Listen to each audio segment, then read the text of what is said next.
Hello, my name is Marcus. I'm the compiler of a collection of 30 talks entitled 1001 Windmills of the Mind, a collection of advanced self-help tools taken from what's often called the psychodynamic or the psychoanalytic perspective, which long ago, as I understand, was referred to by some as philosophical medicine or narrative medicine.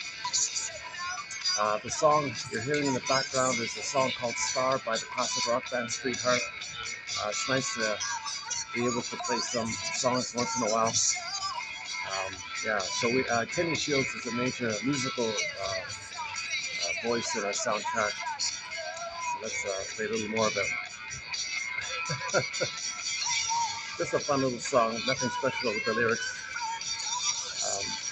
Actually, most of the songs on our soundtrack do have a psychological message, but something like this, just for fun.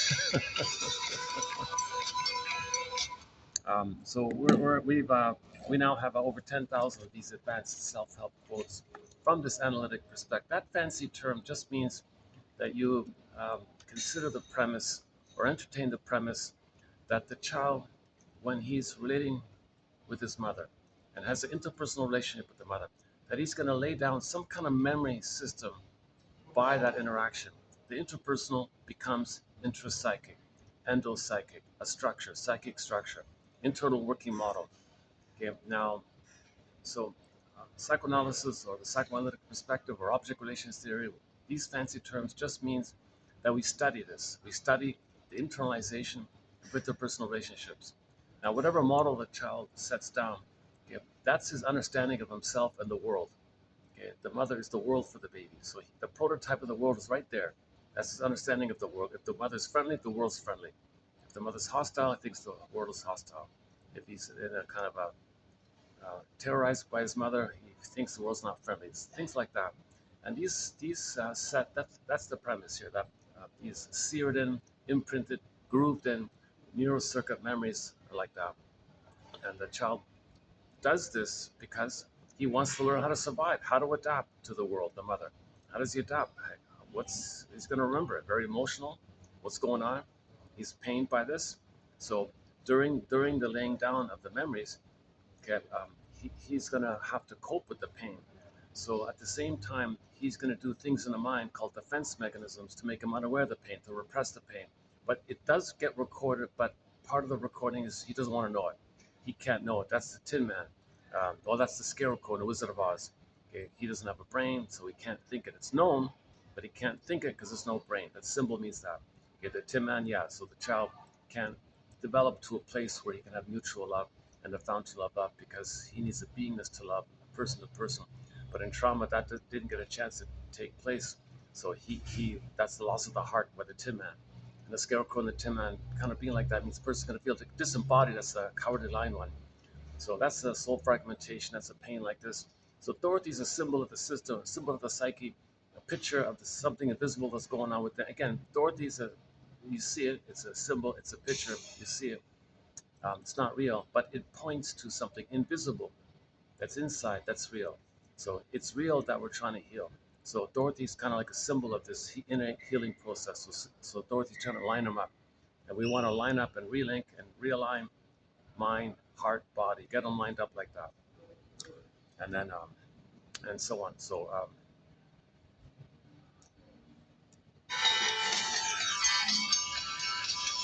any feels? I think if I need a break, I can just play part of the song maybe.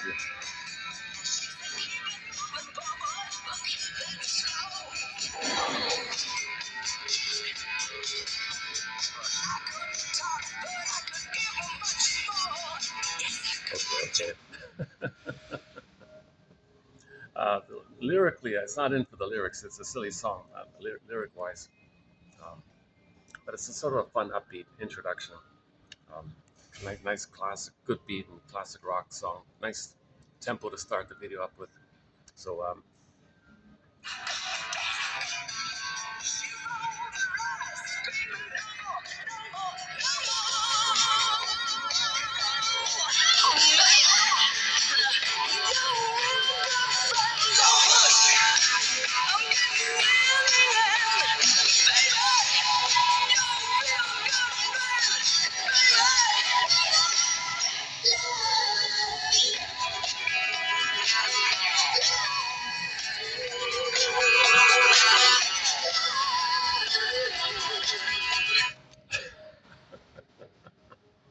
It's been so long since. What happened is my I 1001 Windmills the Mime, over 1,000 videos, 3 continents, 4 years. It was all done on this little pocket. Uh, Really handy, excellent phone. They don't make these anymore. This is the Honor. I wish they still kept these. This is called the Honor 8. Is that right? Honor 8S. Everything's upside down now. Honor 8S. Um, Great little phone. I dropped it. It's been near water. It's been on the sand. Traveled around, kind of thing, and it held up for all these years. And it was outdated when I got it, so it was on sale like that. Um, and the problem is the battery and the storage. So I'm getting all these little problems now. So just yesterday, I got this old clunker on sale. So I'm now using this new phone. This is my second time at it. So this is a big old clunker. It's um, it's much taller and wider than this, and it's almost like at least double the weight, maybe 3 times the weight. It's a heavy, big clunker what I'm holding here. So that's so at least I can use this for the music. So I got back to music. Um,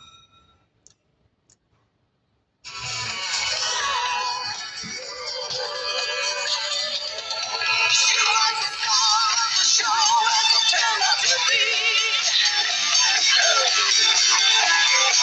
Oh, stretching and yawning as she shook herself free. All my money's gone, damn, so was she. Everyone enjoyed the show except for me.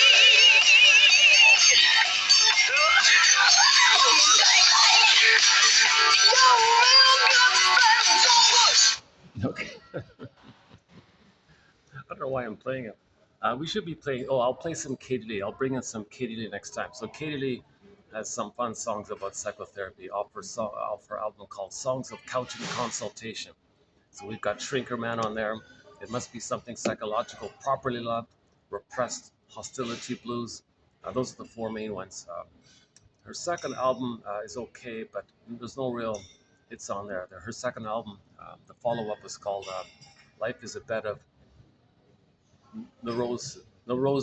How do you say neurosis in the plural? Neuroses. Is that right? Life is a bed of neuroses. Life is a bed of neurosis instead of roses, kind of thing. But that first one is great. Songs of Couch and Consultation by Katie Lee.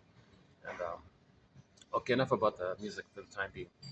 So, when that, uh, I'm waiting for the smoking crowd to leave, so I'll go back to my regular spot. Let's see. Oh, I think they did. Oh, he did leave. Oh, good, good. Oh, let me go back to my regular spot. That's funny. I was just gonna start, and then these smokers, these guys sat beside me. They're all drenched in smoke. Like they weren't smoking indoors, but oh boy, their clothing and their hair is drenched in cigarette smoke. It's really intense. So I had to leave, kind of thing. Let's go back. Oh,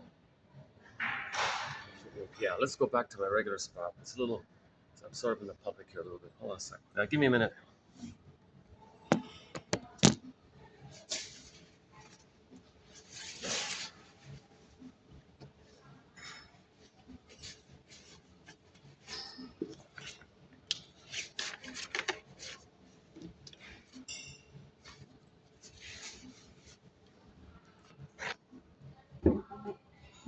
All right.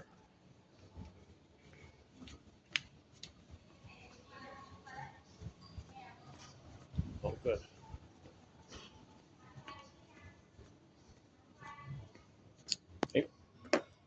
Ain't, ain't Life a Brook? Well, another song on the soundtrack. Ain't Life a Brook by the folk singer Farron. So I set it all up here. I just about to press the play button. Sure enough, the table beside me filled in. Ain't Life a Brook? I'll play that song later on. Yeah, hold on a second. Ain't Life a Brook? That's a great song. My goodness.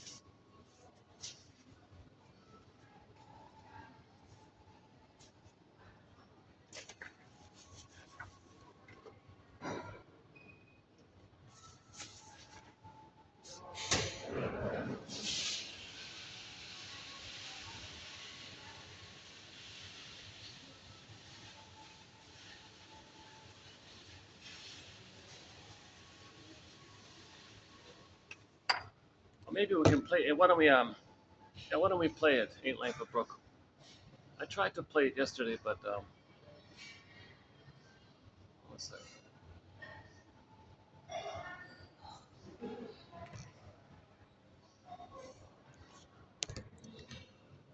Slow recording. Yeah, okay. Oh, what's happening here? Oh, this is upside down. Oh, jeez, I gotta get used to this big clunker. My goodness, I'm still trying to get used to this thing. Um, oh, did the battery die on me? Yeah, that's why I had to change the phone. Already, look at that. I played barely half the song and the battery died on me. Oh, can you believe it? Oh, son of a gun.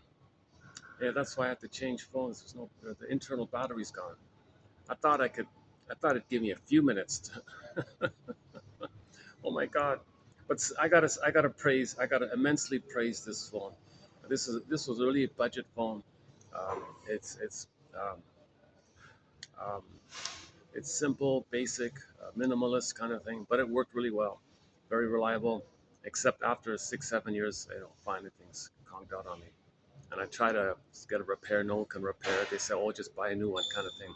So sure enough, so I found this clunker, sort of a lesser known kind of thing. Okay, enough about that. Yeah, well, I can't play the songs. Huh? I had some other songs lined up for today. Okay, okay. That means I got to bring in the backup battery if I'm going to play songs on this. Okay, I'm learning as we go here. Okay, yeah, so we're talking about this psychoanalytic perspective. Um, Another thing I got to get used to with this phone, there's so many things blinking and flashing and all these little messages and pop ups and bubbles. Like I got this huge red recording button flashing, and the time is this large time. It's telling me the time on it, and these other little things all over the place. I don't know. I got to get used to this kind of annoying. I don't know how to turn. Maybe just put some tape over it. Something. Maybe next time we'll just get some tape. And, does that work? Oh, yeah, I could just put some tape over it. Maybe that'll work. Yeah, next time we'll just put some masking tape or something, electronic tape or something. Um, yeah, okay. So I want to maybe begin this video with a quick follow up to the recent videos that we've been doing on the work of Miss Anne Teachworth. So we're currently in the middle of discussing a self-help book entitled "Why Do We Pick the Mates We Do?" It sounds like a silly, trite, fluffy self-help book. I normally would overlook a book with a title like that, but just by chance I took a peek in it, and oh my God, it's analytically minded. She talks about the templates. She calls it the inner couple, the introjected inner couple. So that's already an analytic perspective that there's a memory of your father and your mother relating to each other. That's your prototype of relationships, and then you model yourself after one, and then when you grow up, you choose how your role model chose. So you might end up with somebody just like your parent chose, and you say to yourself, "What the hell?"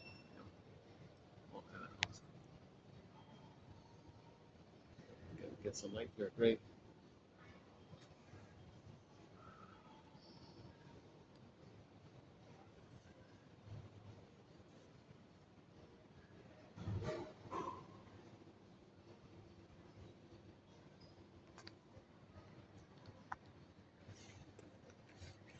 So, okay, so there's a so right off the bat, there's an example of analytic perspective. It's a very simple version of it, which is that um, the child, as the child is growing up, say from birth to say 10, let's say, that whole time for the first 10 years of life, he sees constantly, day by day, how his father and how his mother relate to each other, how they interact, how do they how do they solve problems, how do they communicate, how do they arrange things, do they play, do they have fun, are they happy?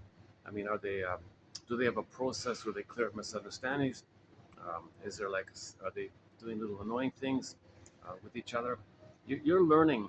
The child is learning and introjects or internalizes or incorporates or identifies that inner couple model in his brain like that.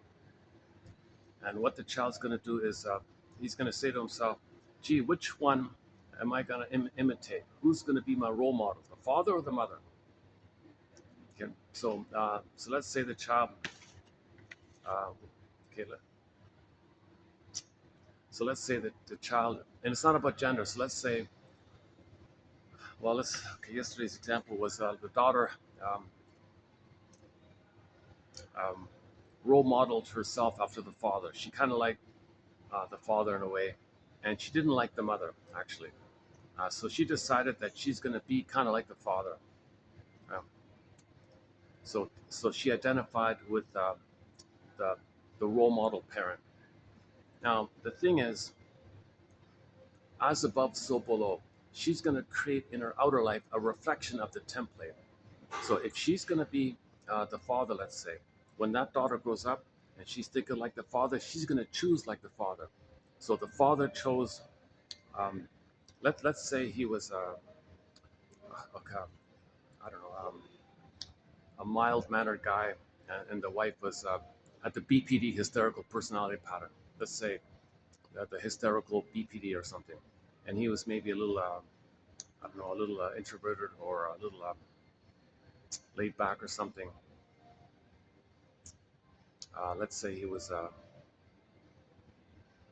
let's see, he was maybe a little avoidant or something, a little intellectual, let's say, a bit of a thinker like that, let's say, and she modeled after the thinker husband, let's say. So this, I know it's a little stereotypical here, but just to get started here. So let's say this girl had parents where the father was a bit of a thinker, a bit of a mild-mannered kind of guy, but she kind of liked that for some reason. So she would identify after that. Okay, and the mother had the B. Let's say she had the BPD one. Okay, hysterical, drama queen, picking fights, provocative, impulsive, intense, impulsive, forgets things easily, creates drama. This one minute she says this, the next minute she flips it and she doesn't remember what she said a minute ago. She's lying, duplicity, a little hysterical like that. Let's say the mother's has a BPD. Just for convenience, let's give her the label that, that the mother has the BPD personality pattern, and the father has sort of a maybe a introverted personality pattern, like a thinker introverted personality pattern. Let's just say. Okay, so in other words, the point I'm trying to make is they're opposites. So they're opposites. Okay, so he's laid back and quiet. She's extroverted, overt, hysterical, let's say. Drama queen, right? Uh,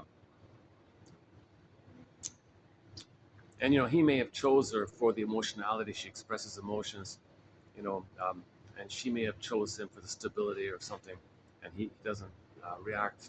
So she regards him as a sort of a somebody who can calm her down a little bit. But he's bored, so she creates some excitement for him, and he creates some stability or consistency for her. So maybe for whatever reason, the parents ended up the opposites. Now the father, of course, is following his template. So in the father's mind, his parents were opposites. Okay, and likewise with the mother, in her template, um, in the mother's mind, her template was opposites. Okay, so it's going to be passed down like that. So the daughter, okay, now the daughter has this couple and they're opposites. Okay, she's going to role model after the fellow. Okay, now when she grows up and she decides to get married, she may consciously say to herself, I don't want a hysterical husband like my mother. I don't want a nagging, kind of complaining, difficult, complicated, confusing, uncooperative, kind of a mean spirited sometimes kind of fellow. Um, I want a, I want a healthy communication. Okay? But the problem is that's what she consciously wants. Okay? But if she is going to recreate in the present the template, and she's her husband in terms of role model identification. The theory is she doesn't choose what she wants; she chooses what the father chose. The father chose a drama queen, so this woman is going to choose a drama queen husband. So she ends up marrying a man just like the mother. And she says to herself, I can't believe it. I didn't want to marry um, a man who's like my mother. And here I am marrying a man just like my mother. How did that happen? Oh my God, I don't get it. Okay, so that's the thing about the conscious versus the unconscious. The unconscious says, well, you didn't leave home. You that's your template. That's all you know. That's your role model. That's your brainwashing, so to speak. and you didn't feel safe there and unresolved, unfinished. So you didn't leave that kind of home. You didn't get your needs met in that kind of home. So you recreate it to continue where you left off because you never left it. The present, a new version of the past. You're still in the past, so you recreate it because you're still in the past, kind of thing. So that's the idea about the template. So the example she gave was let's take it up quickly here about the four marriages. The woman with the four marriages. Hold on a second. Okay, hold on a second. Yeah, okay, here we go. So this example I'm giving. Here we go. So there's a woman who doesn't like her mother, but she likes the father. Okay? And this woman in the quote says that she even left the home because she wanted to get away from the mother. Like the home was so unhappy and parents were arguing all the time, and the mother was demanding and clinging and possessive and helicoptering and guilt tripping and manipulating. The daughter said, I can't take this with her. I never want to be in a relationship with this. So she consciously said, no way, I'm never going to be in a relationship with a man who's like my mother. That's what she consciously said, right? So she consciously wants someone not like her mother. But the template is opposite. So if she's going to be the father, she'll choose the way the father chose. So she'll end up with a man like the mother, right? So here we go. Quote, I married at 17 to get away from my mother. As I look back on my four marriages,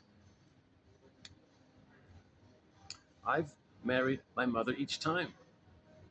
They treated me the same way she did. Not talking about gender. We're not talking about gender, right? So um, nothing to do with gender. She role models her personality after the father. Okay, so her personality is going to be like the father, but she chooses by that template of the personality in her brain, so to speak. So she thinks like how he thinks. So he chose an emotional partner for him. So she's going to choose an emotional partner for her. So her husband will be an emotional, like how her father chose an emotional partner. So it's about personality, nothing to do with the gender kind of thing. Okay, again, I um, I married at 17. I married at 17, she said, to get away from my mother. As I look back on my four marriages, I was the, I, that's funny. I played the audio back. This is my second time. I played the audio back. It's all shaky for some reason. I don't know if I'm blocking the micro. See, I'm not blocking the microphone as I'm holding it, so I don't know why the audio is not coming through on this thing. If this happens again, I might have to re- return this budget phone, get a normal phone or something. This is one. I think this is like a really like a budget. I'm not even sure if it's. I don't know what's going on with this phone. It was too affordable to be. It was too good to be true. Really, is this work? Does this phone work? Is it? It was so low at the price, right? So I thought, what do you got to lose? Just give it a try, right? So I played it back, and the audio is very unclear, right? So maybe that's the catch. Unless I can hold. Let's see. See the microphone. It's like that, right? If I hold it like this, am I blocking? I gotta hold it in a way where I'm not blocking the microphone. What if I do it like that? I gotta experiment with how to hold this so I don't block the microphone. The microphone's at the bottom, one at the top, one at the bottom. Right?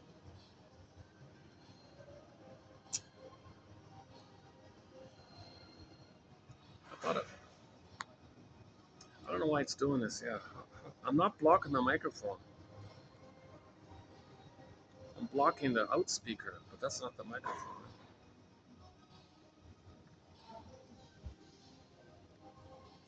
I really wish I could fix this one. It's handy. It fits in your pocket. It's light as a feather. Um, this clunker doesn't fit in your pocket. It doesn't fit in my pocket anymore. Um, I could sit on this thing. I could drop it.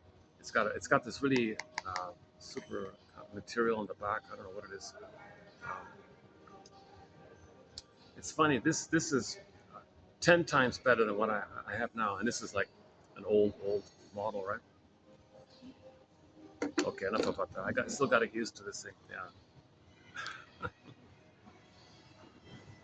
I see. Maybe if I'm holding, maybe I am blocking it a little bit. Okay, what if I Hold on. What if I do hold them like this? I gotta hold it in a way where I'm not even partially blocking the microphone. Okay, let's try like this. Yeah, a little awkward. Okay, let me get used to this. Okay, quote. I married at 17 to get away from my mother. As I look back on my four marriages, I married my mother each time. A lot of women say this. A lot of women report, I can't believe this. I married my mother. Like they don't, it's confusing for them. Like a lot of women report, it's a very common pattern. A lot of women say that they married their mother. Now, in the video, before she passed away, and teach her, she made a comment that if the first child is a daughter, she'll take on the personality of the father and then marry the mother. Interesting, right? So these women that say I married my mother, it might be that they were the first. They wouldn't be the second. Now she said in the third and the fourth, it's going to flip flop. We don't know if it's the third or the fourth, but it'll be one of the third or the fourth. But if the daughter's the firstborn, she'll role model after the father and grow up and marry a man with the same personality like her father's wife. So she'll have a husband like her mother. Right? And likewise, and you flip it. If the first child is a son, she said, the son will develop the personality of the mother. Okay? And when he grows up, he'll marry a woman who has the same personality like uh, how his mother chose a man's personality. So the man will grow up and choose a personality like their father, in other words. So the line is men marry the first child. If it's a daughter, she'll marry her mother. Okay, if it's a son, he'll grow up and marry his father. Personality, right? I'm talking about personality, right? Oh, it's too awkward to hold it like this. Jesus. Let's just try it like this again. Okay, I don't know what's going on with that. I can't figure out what's going on with this. I played back yesterday's video and it was all muffled, and I thought, okay, I must be blocking the microphone. But now it's very clear to me I'm not. So I don't know why, but I can't hold it like this all the time. All right, sorry. Okay, again, one more time. Take five, take six, take seven. Quote, I married at 17 to get away from my mother. As I look back on my four marriages, I've married my mother each time. So she's not conscious. So she's just recreating the template, repetition compulsion. She's not healing, she's not growing, she's not developing. She's got a template. It's unconscious, so you recreate it. Ultimately, to know the template so you can choose differently. But she wasn't conscious for the first four marriages, right? I married my mother each time, she said. These fellows, these husbands, treated me the same way my mother did. It's as if my mother was here all along in spirit inside my husbands. They were all like my awful mother, one of the same. Now, I've spent 10 years in therapy working on my inner child's relationship with my mother. Now, you, Miss Teachworth here, you're telling me that all along it's because I'm like my dad that I picked mates with my mother's personality? The real problem is that I'm attracted to the same kind of person my dad was attracted to, and so naturally I selected the same type of mate he did. Are you bleeping me? Exclamation mark, yikes. Unquote. The subconscious goal is to recreate the inner couple. Unconscious goal, subconscious goal is to recreate the inner couple because you never left it. She never left that kind of home. She didn't get her needs met, frozen, has the hope to get her needs met, can't move forward without getting her needs met. So she recreates it because she's still in that place. So that her marriage will be just like her childhood, like that. She didn't leave home. That's what she means. That's what Woodman says, leaving father's house, leaving mother's house in the mind like that.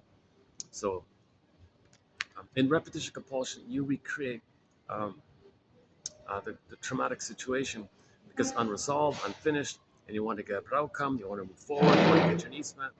So, so in repetition compulsion, the present is still the past, or you transfer the past to the present and see the present as a new addition to the past, and the present is still the past, kind of thing. So you recreate in the present version of the past because you're still in the past, psychologically speaking. Um, The subconscious goal was to recreate the inner couple template. Your mother and father's relationship, like it or not, became the basis for all later intimate relationships between you and other human beings in your adult life. Since they were only since since there were only these two lead roles in their relationship example, you will take after one of these adults more than the other. The set of instructions that led you to pick the mate you did was, in every sense of the phrase, a post hypnotic suggestion because it functioned without your conscious awareness controlling whom you would attract, select, and marry. Quack, quack. Okay, so Miss Teachworth gives the example about the post hypnotic. Um, she thinks, oh, I can't hold it like this, right? Oh, Jesus. Let's try like, okay, maybe let's see. If I hold it like this, it's a lot, I got exercise new muscles here.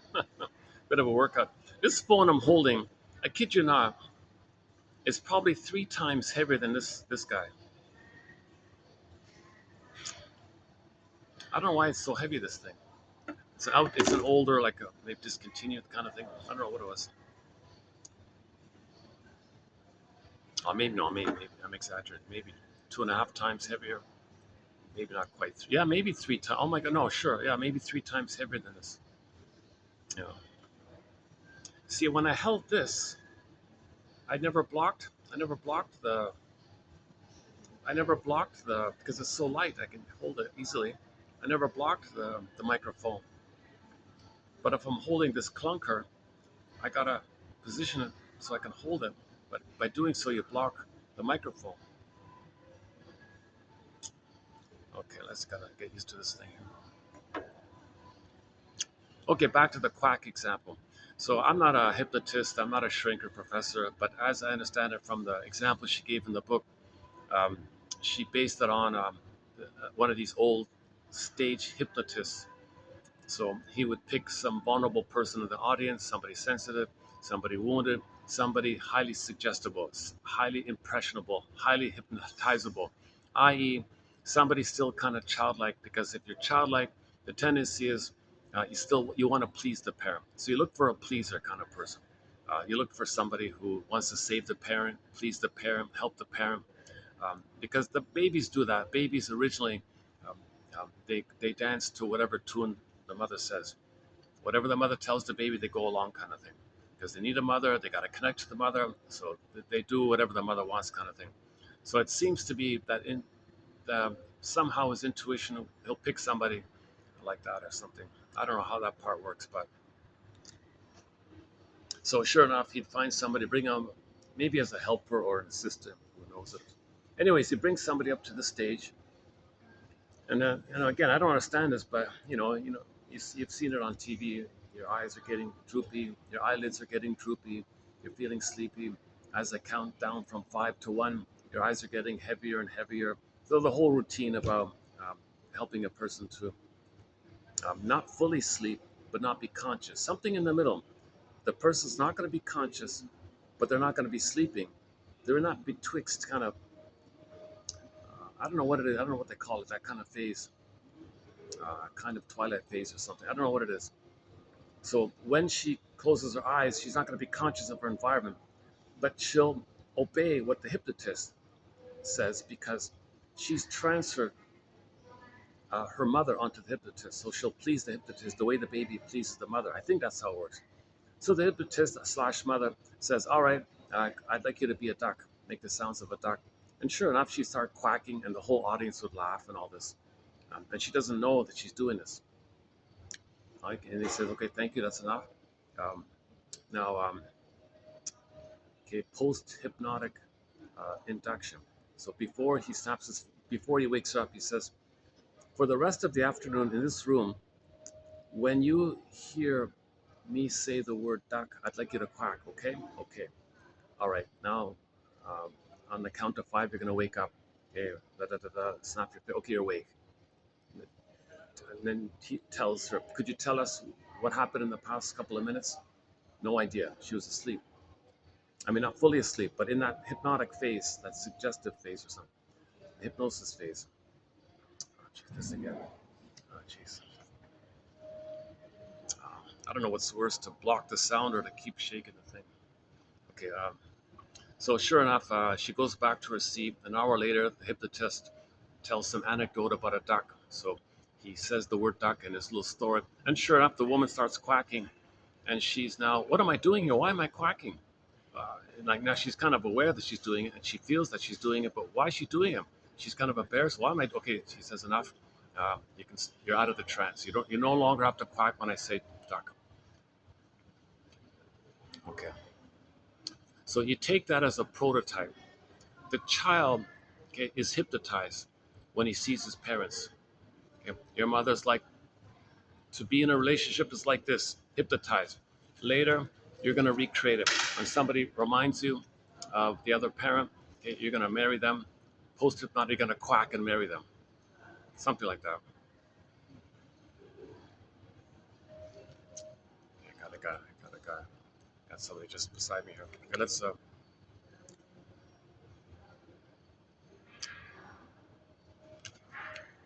Um, okay, so if you've ever been, look at it keeps giving me these annoying, useless pop-up messages. I don't know. I turned all the notification buttons off. It still hammers you with all these. Um, all your phone provider is telling you uh, that today something or another, some useless thing, and I get these. I don't know how to stop these annoying pop-ups like just all over the place. You turn everything off, and it just keeps doing it for some reason. If you've ever been,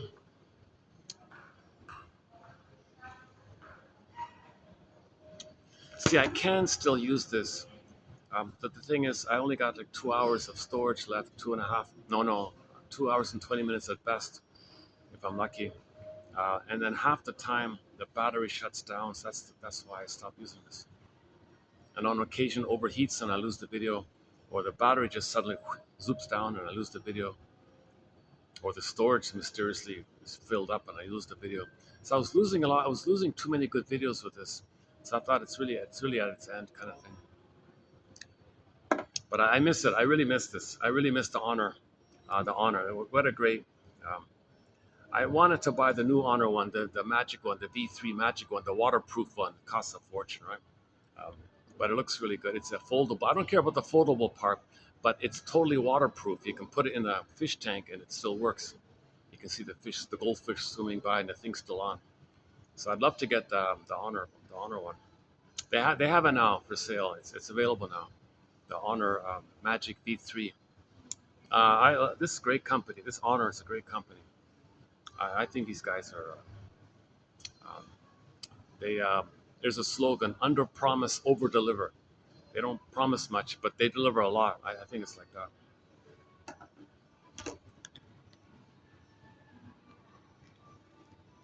Like no hype, no big promises, but you get more than you expected, right? Um, I got a feeling that that new Honor is the same thing. Okay. If you've ever been attracted, um, if you've ever been attracted to someone who wasn't good for you, in love with someone you didn't like. She says that in the book. Oh, you love him, but do you like him? Are you in like with him? I don't like him, but you love him. Yeah, but do you like him? No, I don't like him, but you love him.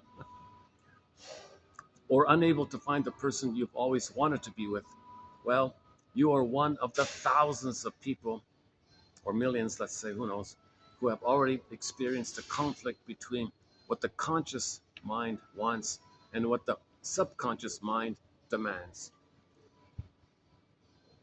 Everyone has a subconscious map of the world. That's the psychoanalysis, a map of the world, unconscious map of the world, endopsychic structure, intrapsychic structure, template, schemas.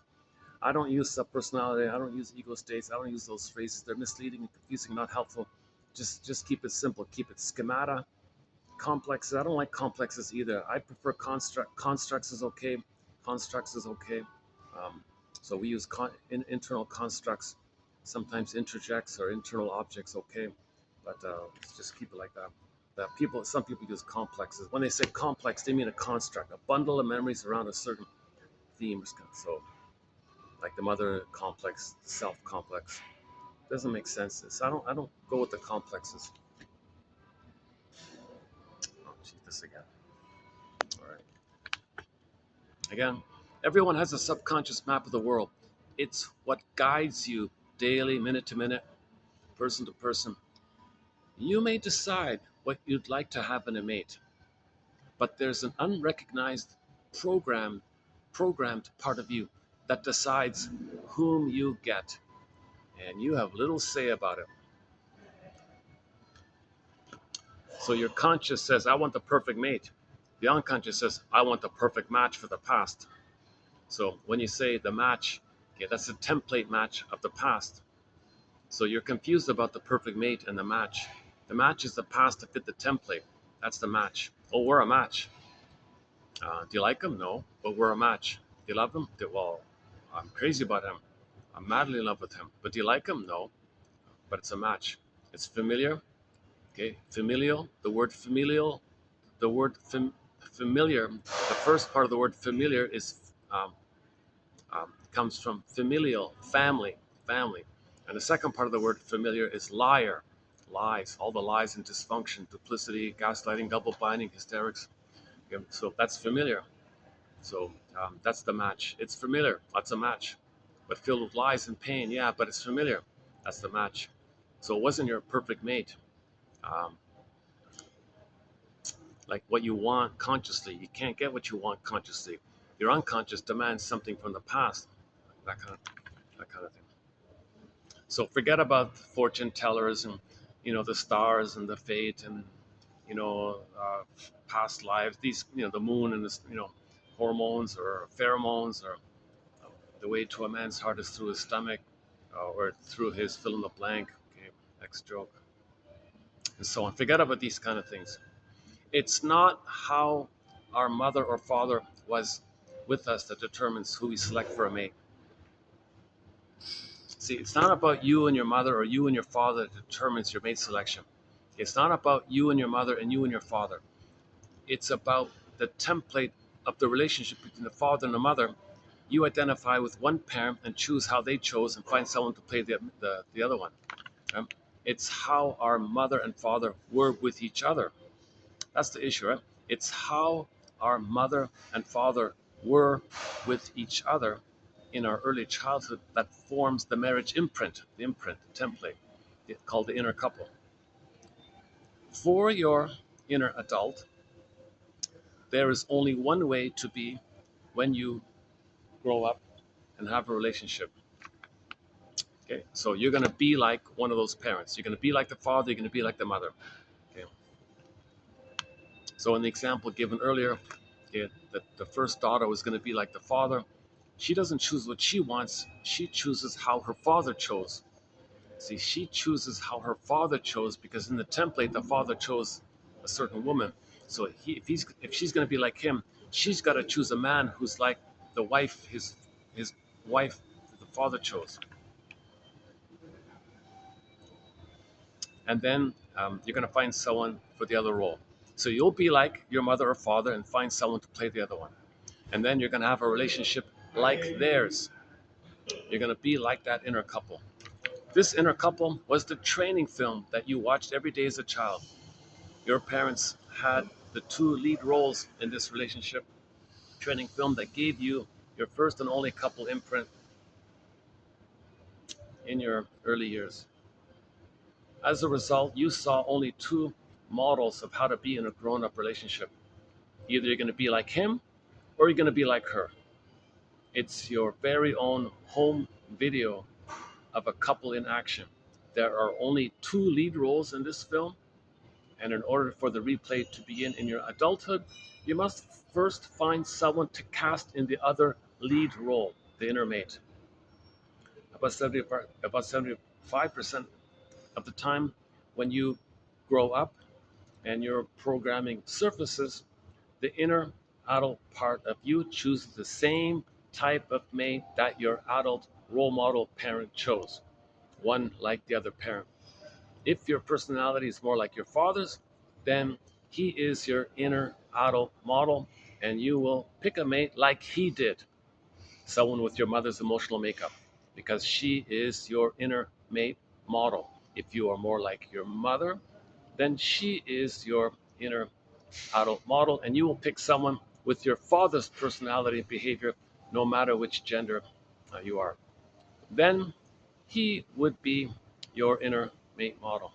We subconsciously copy the personality of one of our parents and then act it out in a relationship with someone like our other parent. We have chosen that person as a mate for his or her ability to interact in a very familiar pattern to our parents.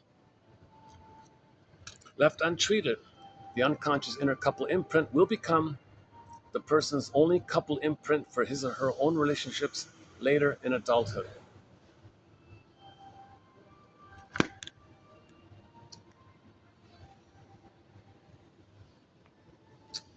Used to this, so the key line here, one key line here is this: see your parents, see focus on this. See your parents as the adult people they were to each other, not as the parents they were to you. By the way, this one of the slogans in the Gestalt. Oh, she's a Gestalt therapist. They call it Gestalt, like a holistic approach kind of thing. Just use whatever works. Eclectic, holistic approach or something. Um, yeah, there's a topic about that. So this the slogan from the Gestalt people is this: if you always do what you've always done, you'll always get what you've always got. This slogan refers to trance. We're in a trance, post-hypnotic trance. Okay, so therapy is about bringing the client out of their trance, out of the trance they're living in.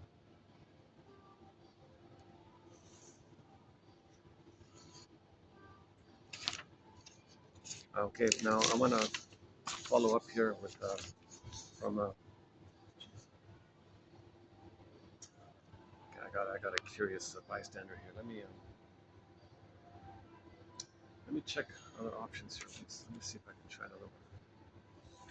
That's the problem with doing these in public. You get curious people sitting right beside you, listening or something. Sometimes I can deal with it. Sometimes I don't know what it is. Yeah, maybe I don't smell cigarette from him, so it can't be that. Okay, hold on a second. Let's see where else can I go?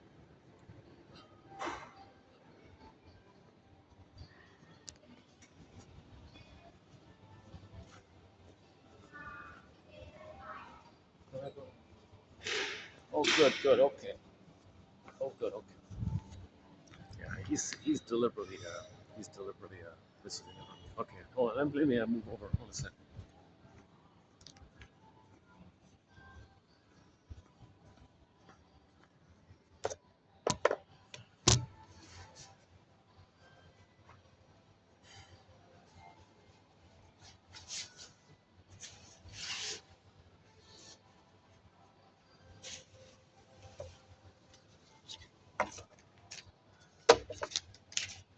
Oh,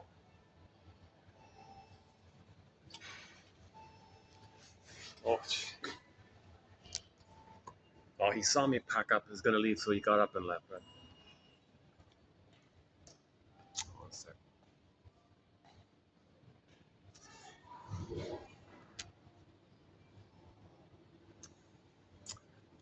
Maybe bored. Some people are bored or something.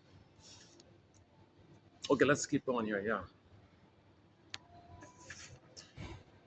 Okay, so here's a follow up.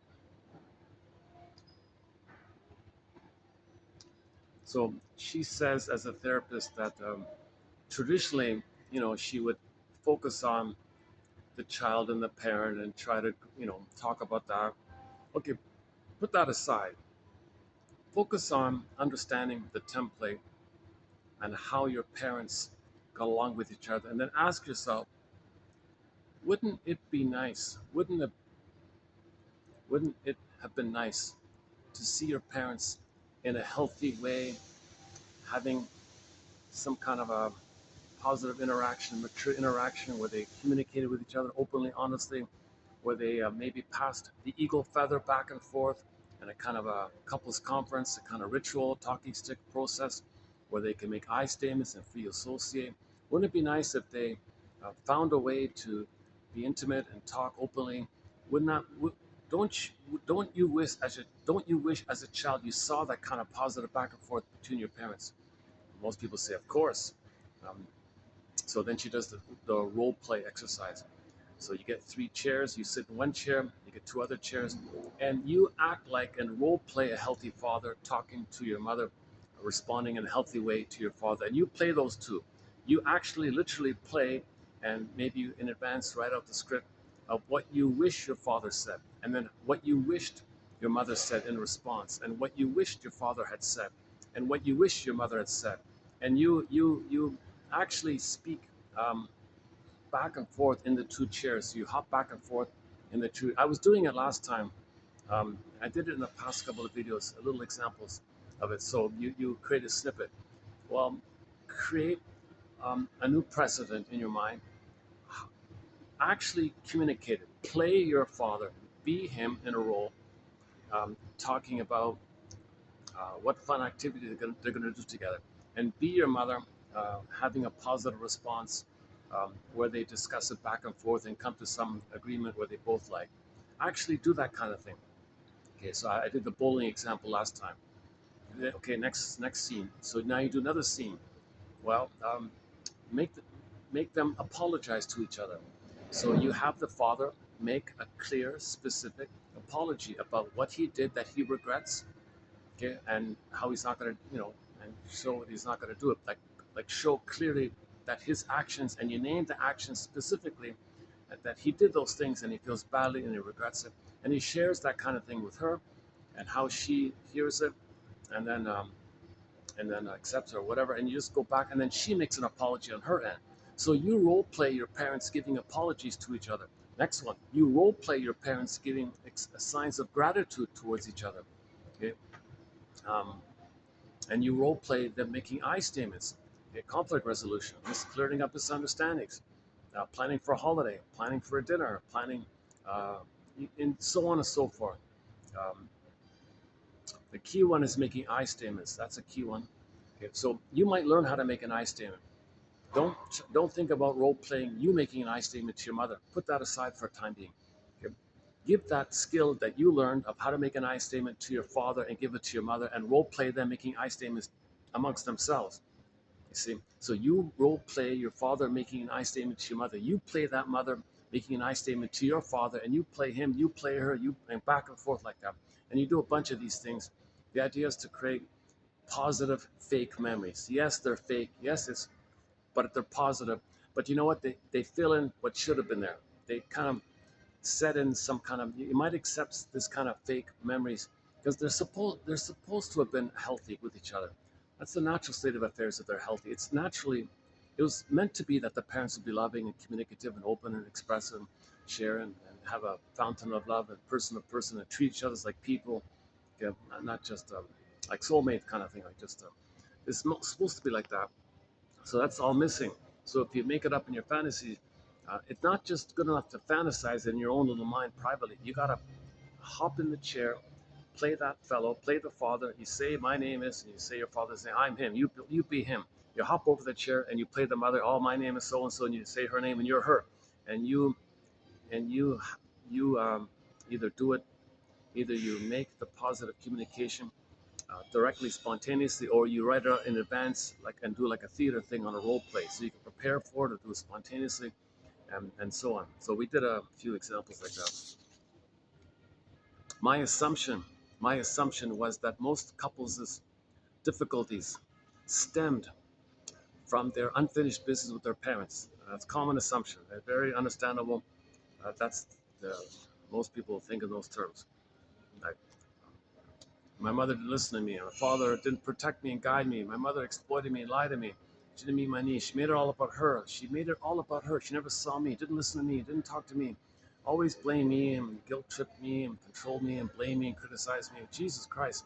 Father didn't protect me. Father didn't guide me, didn't teach me. So you're kind of like between you and your parents like that. Okay, pause, pause. It's a little bit too much like that. Yep.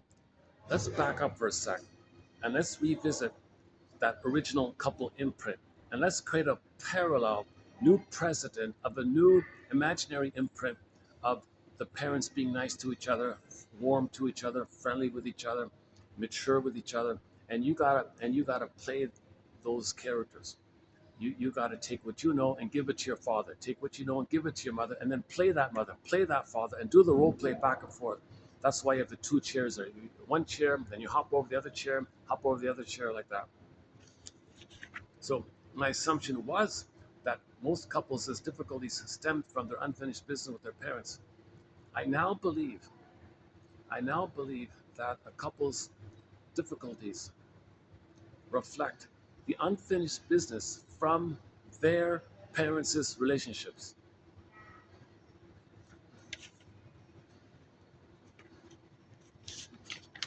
Okay? See your parents as the people they were to each other, not as the parents they were to you. So we focused not on the unmet childhood needs of the unhappy couple who walked into my office, but on the unmet relationship needs of the two unhappy couples who floated in with them, the ghosts of their parents. For example, Laura and Mike eagerly participated in, quote, de-automatizing the fixed gestalten. Okay, you want to get out of this like compulsion, this automatic reflex. You want to atomize it like automated one. You want to de-automize the fixed template. You want to deactivate it somehow, which had been the foundation of their marriage. They had each introjected one parent's interactional behavioral pattern as a model, and as adults had been attracted to a partner who could fill the role of the projected parent, i.e., the mate model, thus recreating the familiar introjected parental couple. By working on their parents' unfinished business, Laura and Mike were able to give up the introjected interactional patterns which had been plaguing their relationship. Sure enough, they solved their marital problems with considerably. Oh, you're not hearing me, are you? I'm blocking the thing again. I'm doing it again. I gotta hold it like this. You didn't hear that, did you? It's all muffled. Huh? If I hold it like that, I gotta hold it in a new way here now. Sorry. Mike and Laura stopped blaming each other, themselves, and their parents, and were able to live their relationship their way instead of their parents' way.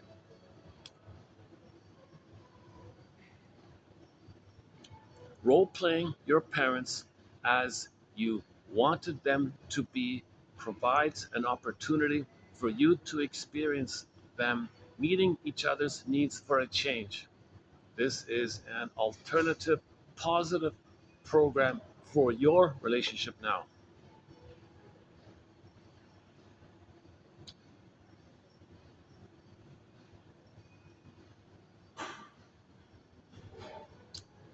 Women, women who like bad boys and men who like quote bad girls consistently had a parent who was a bad boy or girl.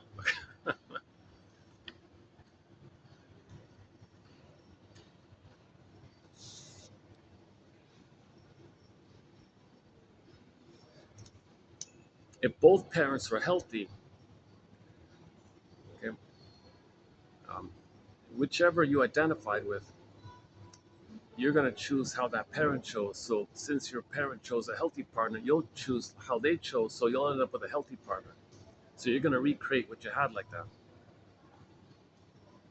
If the parents were opposites, whichever side you pick, you're going to end up, your relationship will be like opposites. If your parents are kind of alike, then that'll happen later on. It'll be kind of like attracts like.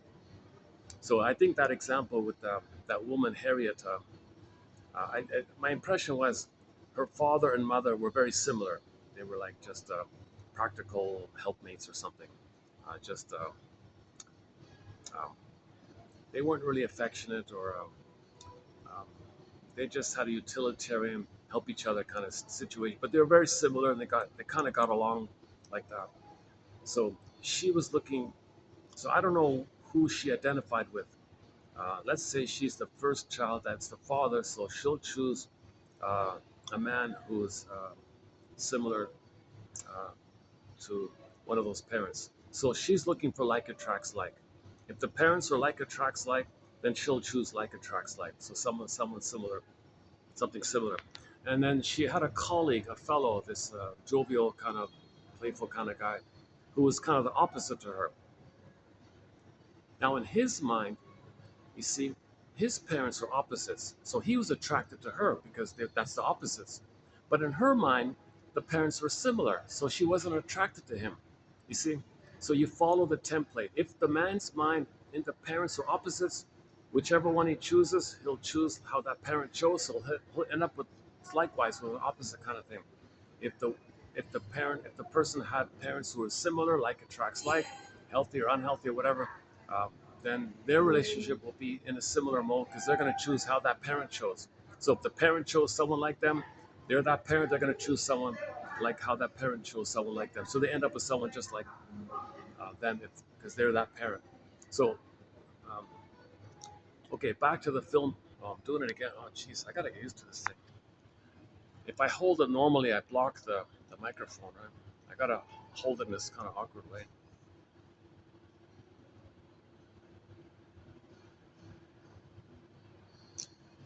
But nice flowers, eh? Can I? Yeah, they got these nice flowers here. Yeah, aren't they nice? They got nice little flowers here. These are real, by the way. Yeah. Look at that. It's nice. I don't know what they're called. They got a whole bunch on the next table. Yeah.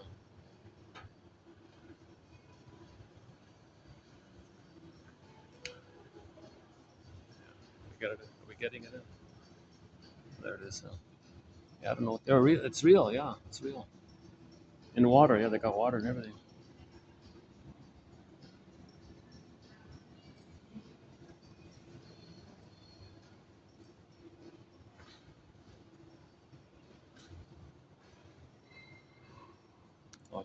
Give me a second.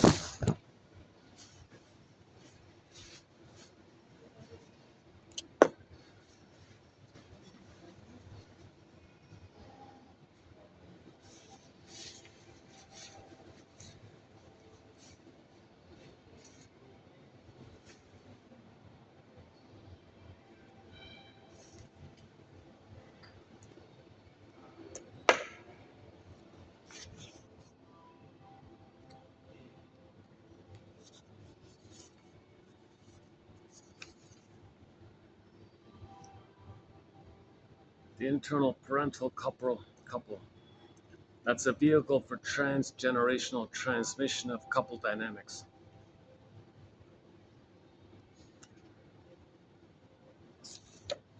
Okay, hold on. So we did 41, right?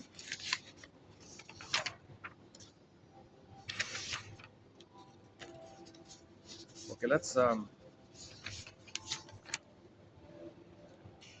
let's continue here. Write down, write down how you would have wanted your parents to change or fix their relationship. Who would you have wanted to do what? How would the other parent respond differently? Role play them doing that.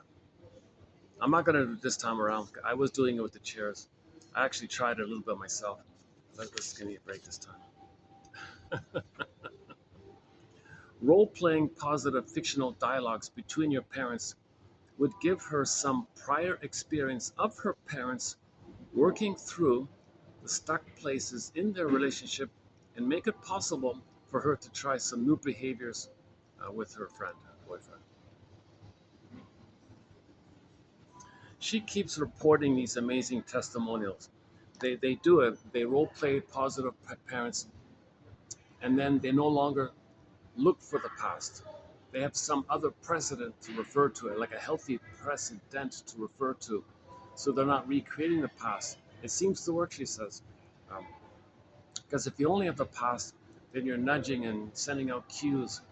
Who's going to be like that opposite parent? Who are you? Where are you? I'm like this. I need someone like that. Where is it? Where is it? So you're going to attract it, like magnetically attract it, self-fulfilling prophecy, attract it. The unconscious says, I want that old match for the template. So you're sending out cues like that. But if you have a new healthy template, even though it's a little dreamy or something, it's you can still link to it somehow, and it supports you further like that, right? So it's like a, I don't know, kind of like a placebo or something. Yeah, maybe it's like a placebo effect or something. I don't know. Role playing positive fictional dialogues between your parents would give her some prior experience of her parents working through the stuck places in the relationship and make it possible for her to try some new behaviors. Yeah, so if you do the role play like a theater thing, you may it might bring up something in you, like it might touch something in you, even though you're playing make believe. Like some of these actors, they say, I had a chance acting like this. In my real life, I could be more assertive, something like that. Like you may if you're doing a theater thing, it may, in the process of pretending, you may touch some real feelings like that, and then now you have reference for your later life. As a therapist, my initial, oh, I'm doing it again. Oh, Jesus, I keep holding it. But when I do, it blocks the. Okay. As a therapist, my initial intervention is therefore directly into the parents' relationship in the past, rather than into the couple's relationship in the present. Yeah, so look at that. Eh? A couple goes to therapy, and you'd think that the therapist would help the two talk to each other. She separates them. Okay, Monday I'll see you, Tuesday I see you. She separates them. She doesn't work with the couple in the therapy room. Forget that stuff. Heal him and heal her, then they'll have a natural relationship. So she just picks one. All right, tell me about your parents. Role play them. Show me a little bit. Give me a sample. Role play them. Be them as you remember them. Be her as you remember her. Be him as you remember. Do you like it? No. Okay. Role play a healthy version of them. Okay. Do that. Do that. Do that. Okay. You got that going on. Okay. Interesting. You might even mourn. You might even say things. You recognize that your parents are people, not just parents. That's healing. That's a huge leap like that. To recognize that your parents are human beings. That's part A. Part B, you communicate as them. Now you have empathy for them. You have empathy for her. You somehow sometimes uh, find yourself saying things that you maybe picked up or something about them. So you know them more a little bit. You have empathy for more. You have a little more empathy for them like that. In the process, you might actually grieve a little bit. You might mourn and feel sad like that about that. How afraid he was. How afraid she was. Um, so one example was the father was a turtle, okay, detached, avoidant attachment style, had a huge shell because his mother was engulfing, smothering, demanding. So he put a shell, and so he had a personality called the turtle personality. Okay, and so he had immense fears of engulfment by the mother, and transferred that mother onto his wife, and thought the wife, every time the wife wanted something, he thought it was the mother engulfing him, so he'd always say no. Irrational. He's in the past, not enjoying the present, fighting with the mother in the past. Yikes. Okay, now the wife had his wife had immense fears of abandonment. She was afraid to be alone. She was afraid to be ignored. So she couldn't get intimacy. She couldn't get connection. So she looked for a fake connection, an ersatz connection. She wanted the intensity of an argument. She'd rather have an argument, thinking there's some kind of response, some kind of connection, than nothing. So she was kind of provocative and annoying like that. Okay, so in this current example, okay, turtle husband, drama queen, a provocative wife, turtle husband. Okay, the child or the adult client, right, would would communicate as a healthy man. Okay, so he's no longer going to be a turtle, and he'll make I statements. Darling, when you ask me to do something, for some reason it reminds me of the demands I had on my mother, and it's crazy. Why do I think you're not my mother? I'm sorry, I shut down like that. You're not my mother. You're my wife. Well, what am I doing here? Um, so yesterday you want to ask me about my day, and I give you the silent treatment like I usually do. I'm really sorry I did that. I feel badly I did that. No more. None of this anymore. I'm really sorry. I'm really sorry about that. I want to relate to you now. So you give her like a little apology, and then you flip on her side. I'm relieved to hear this. That's the first. I feel a little hope by this. I'm looking forward to a connection. You see, when you don't respond, I have immense fears of being alone and abandoned, and I feel like uh, my I get a lot of cortisol gets sent to me, kind of like how any animal in the jungle, if he's alone, he gets cortisol because he thinks the tiger's going to come. He's safe when he's connected. She felt unconnected, so she had a lot of cortisol. She felt a lot of fear. So in the fear that let the fear overwhelmed to the fight. That's why she was provoking a fight because of the fear. So she apologized. I'm sorry, I was doing it like that. Um, that's nonsense. You're here. I'm not alone. Um, so maybe I can um, not be so provocative and make you late for work and sabotage the things you like and destroy your favorite things and break things that you like and pretend to accidentally break things that you like just to provoke. I'll stop doing that kind of stuff. Yesterday I broke your favorite whatever. I feel badly like that because I know you like it, so I won't do that kind of thing anymore. So you role play an updated, healthy version of your parents. So he would do that, let's say, and likewise on Tuesday the wife comes in and she would do the same thing with her parents, and she would update in her mind. He would update in his mind. She would update in her mind. This went on for a while, and then when the couple relate to each other, somehow things are better. I don't know how to describe. She also doesn't know how to explain it, but she reports that couples are surprised that they're not recreating the past anymore.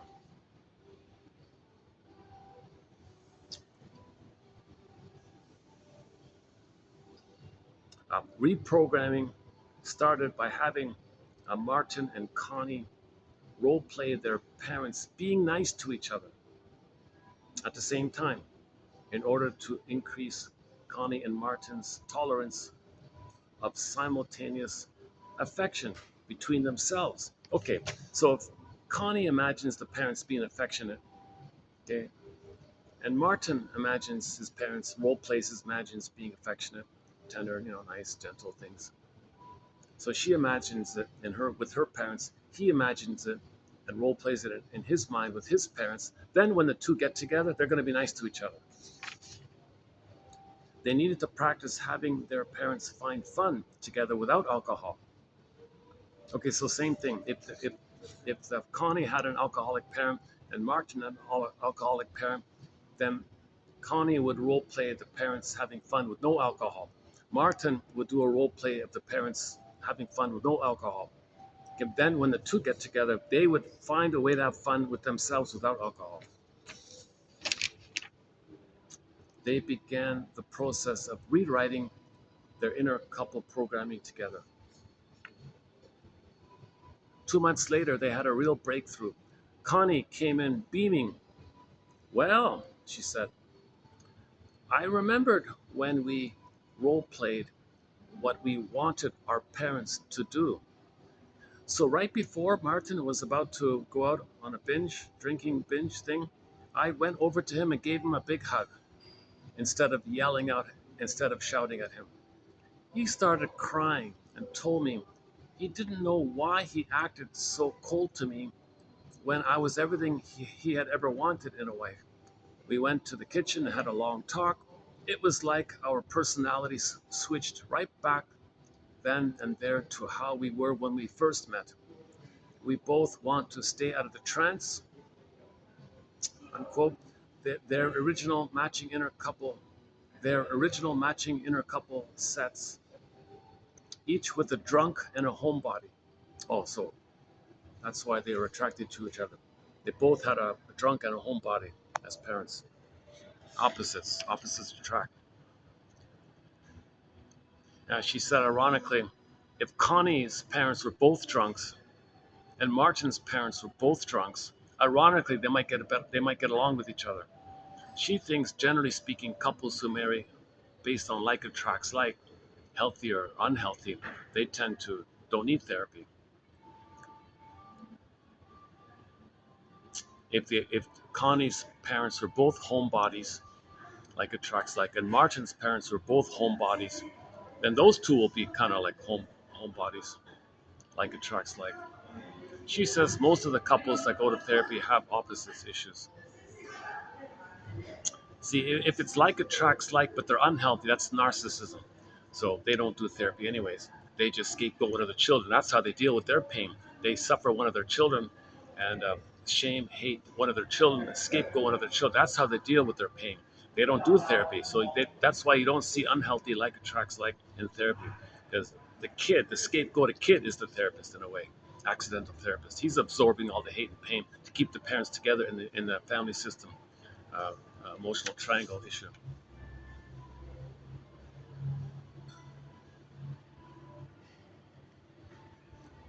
Hundreds of books have been written on the subject of mate selection.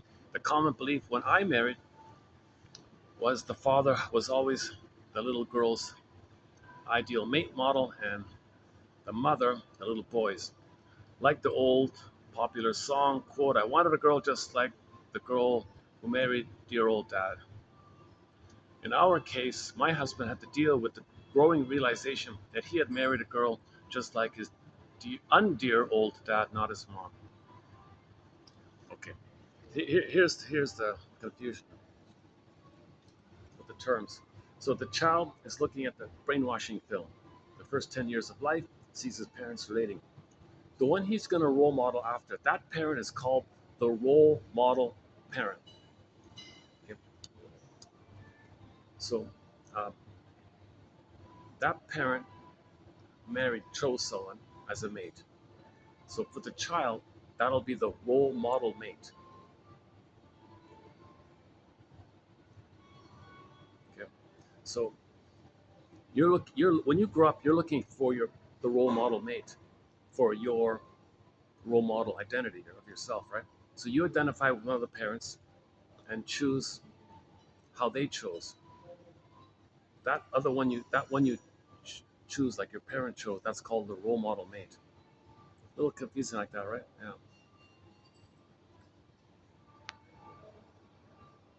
See, when I do it like this, I'm not blocking the mic, right? Let's see if I turn it around like this. Okay, let's try. Oh, hang on. Let's try like this. Oh, that might do. Okay, let's try like this. Okay, this should work. Okay, let's try like this.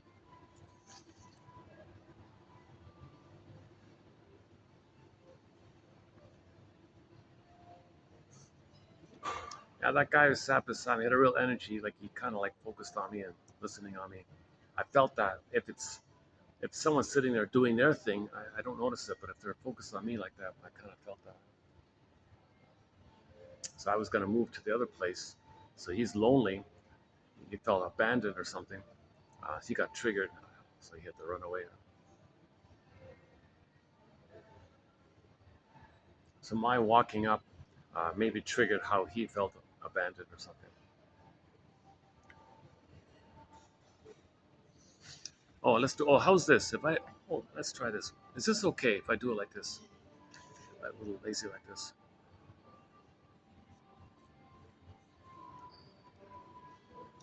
Um, while your conscious mind is looking for the perfect mate for the future, your subconscious mind is searching for the perfect match to your past. That's a key line, right? While your conscious mind is looking for the perfect mate for your future, your unconscious mind is searching for the perfect match to your past. And your subconscious mind is in charge. Iceberg metaphor. You get a person who can act like your mate model parent did with your adult role model parent. Okay, so you choose one parent, that parent is the adult role model parent. Okay, you're going to choose how they chose. How they chose that person, that's called your mate role, your mate model parent. Your mate model parent. Okay, so if the daughter's born, if she's the firstborn, if the first kid's a daughter, her adult role model will be the father. Okay? And she will choose how he chose. So he chose whoever he chose, that woman, meaning his mother, meaning her mother, that mother is the mate model parent. So she'll grow up looking for the mate model parent. And she's the adult role model parent. So she's recreated in the present the past. She's still in the past. So she said most people's first marriages look exactly like their childhood home, like that. I began to see with my own marriage, as with the couples who came to my office for counseling, that our learned relationship behavior automatically brought us back to our parents' melodramas and left us there with the same ineffective interactions they had as impressionable children. Each of us were hypnotized by watching and listening to our adult role model and mate model's relationship. You are programmed from childhood to act, react, and interact as one of your parents did then in his or her relationship. You picked a mate who could respond the way your other parent did. Your post hypnotic suggestion, quack, quack, you're quacking, is to recreate what happened between them when you became part of a couple. Healing begins when we come out of the trance and recognize this imprint. Waking up means that we realize that some of the transferences, okay, you take the word transference and a play on the trance part. The trance, like hypnosis, trance dash ferences, transferences. So when you transfer, you're in a trance. You know, the person in the present is your mother in the past. You're like in a trance. At the same time, you're transferring the person in the past to the person in the present. The person in the present is seen as the person in the past. So you transfer because you're in a trance. So there's a coincidental play like that, right? Because you're in a trance. That's related to the transference. So, okay, um, waking up means that we realize that some of the trance dash forenses are coming from our own early programming. That's the problem, not the solution. The solution lies not in what our partner should do to fix the relationship, but in the knowledge of what our inner couple role models could have done to fix theirs. And making the change starts with our inner adult parent being a better mate first. The effect role playing your parents, the effect role playing your parents as you wish they had been. Okay, this will lead to corresponding behaviors on your end. Quote, drama liberates us from confinement, whether that confinement is socially or psychologically induced. Okay, assertiveness, role playing. So in one woman, um, the mother was never assertive, so she would play her mother being assertive. Role playing these basic assertiveness skills helped Kate change her inner adult's precedent for passivity and disappointment. Her partner actually appreciated knowing what she wanted and liked giving it to her. It was a surprise for Kate to hear that. The man said, I'm tired of trying to read your mind. Okay, so Kate and whoever the guy is, she wouldn't communicate. He had to read her mind. He didn't know how to read her mind. So Kate would say, "Okay, look, when you do that, I don't like that. I feel badly like that. It reminds me of my past childhood times when I had these needs for such and such. They weren't met, and I felt such and such what I'm feeling now. So I don't like this thing that you're doing because it brings up too much and I can't process it. I'd appreciate it if you didn't do that kind of thing." Uh, I'm relieved to know. And now I know what's going on. I had no idea. I was trying to read your mind. I couldn't figure it out. Now you're telling me that that's a trigger, and it's overwhelming to process this trigger. So I won't push that trigger. I didn't know I was pushing that trigger. I will happily not push that trigger because it brings up too much. Maybe later we can face it or something, but in the interim, I won't push that trigger. Um, it was a surprise for Kate to hear this positive response because the fellow was saying, I never know what I'm doing wrong. You don't communicate. passive aggressive, you're silent, stonewall, you're quiet, give me the cold shoulder. I can't read your mind. I cannot read your mind. So you told me that what I did was a trigger. At least now I know.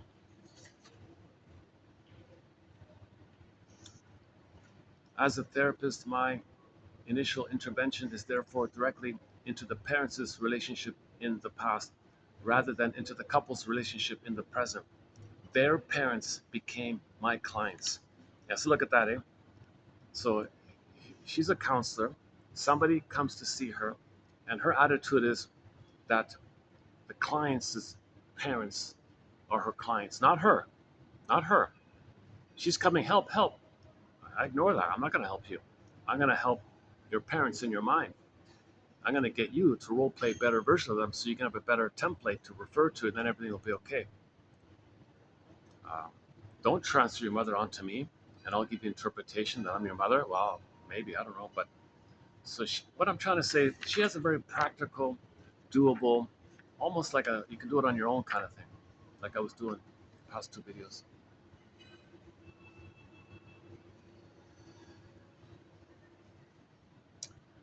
What's going on here? I feel strange. What is it? What time is it? Hold on a second.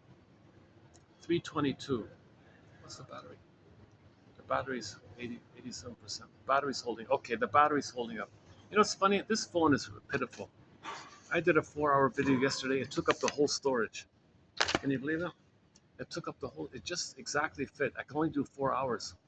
Look at that, eh? Unbelievable.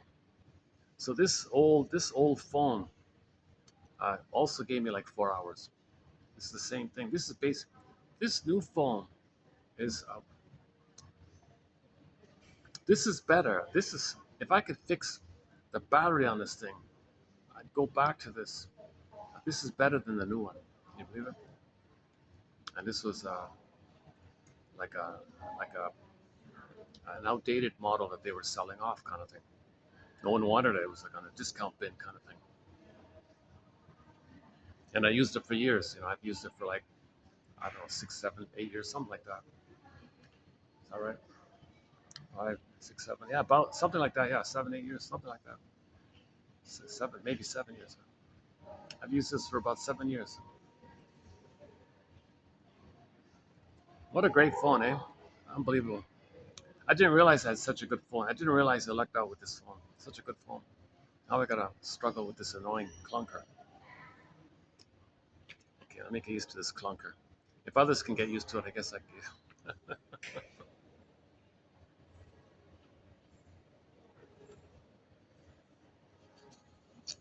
Okay, hold on a sec.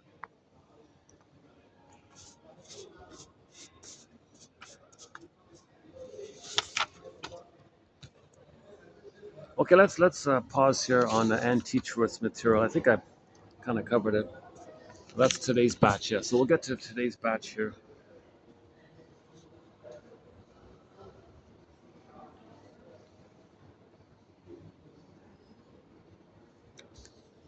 Yeah, by the way, when you repeat, when you operate from these templates, or when you repeat the failed interaction in the past again in the present, when you activate these complexes or these constructs, okay, then this leads to repetition compulsion, and repetition compulsion fails to constellate the tension of opposites, which is trying to find a third. So you're preventing healing when you repeat. See, the trauma means you split, right? That's why you're repeating. So if you're repeating, you maintain the splits, either or thinking, adversarial thinking, oppositional thinking, jungle slogan thinking. If the baby splits, mother's a goddess and a demon, didn't have a loving mother that's loving and frustrating, but it's one person. He can tolerate that confusion with the mother. It was too much for the baby, so he split it. Goddess and demon now. So the baby can't differentiate from the mother if he had no mother. So in the healing journey, we got to resolve oppositional thinking, adversarial. We got to resolve this thing. That's what Baba Yaga is, one of her tasks.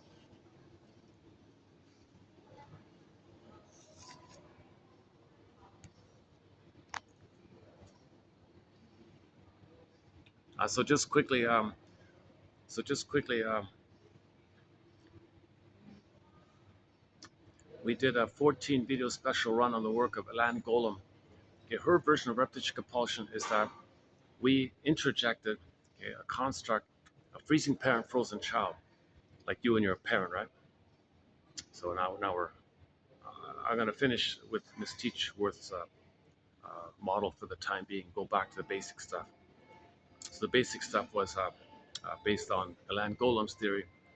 We have a construct or a complex, let's stick with construct, of us being a child who's wounded, who tried to please the parent, who froze up like a deer in the headlights.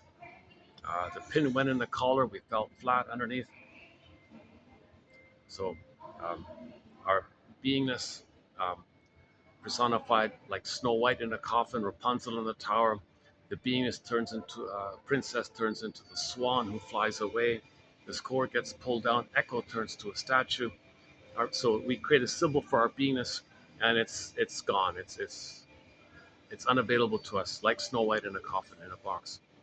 And the pin goes in, we feel flat, and the beingness is not available to us. So our beingness, our at home within feeling, our embodiment feeling, it's flat kind of thing. So we don't feel really real and alive like the Velveteen Rabbit story because the pin went in. In trauma, the pin goes in. So how do we get the pin out? Well, you want the feelings to come back. That's the phoenix, the firebird. The red bird rises. You want the phoenix or the firebird. And we don't control the fire. When the firebird comes, the pin pops out. You get your feelings back. When you get your beingness. Now you got to grieve for that. It's all about mourning. All the joy for which you pray is 100 tears away. Oh, I can't play the song. Huh? Son of a gun! I can't believe it. See, I have zero battery left in this thing. Huh? I couldn't even, I couldn't even, I couldn't even. This will just shut right down. I couldn't even play a couple of songs. Well, hang on. Let's see. Let's see if this will stay or not. Let's play 100 Tears Away by Vonda Shepard, the singer Vonda Shepard, if this loads up.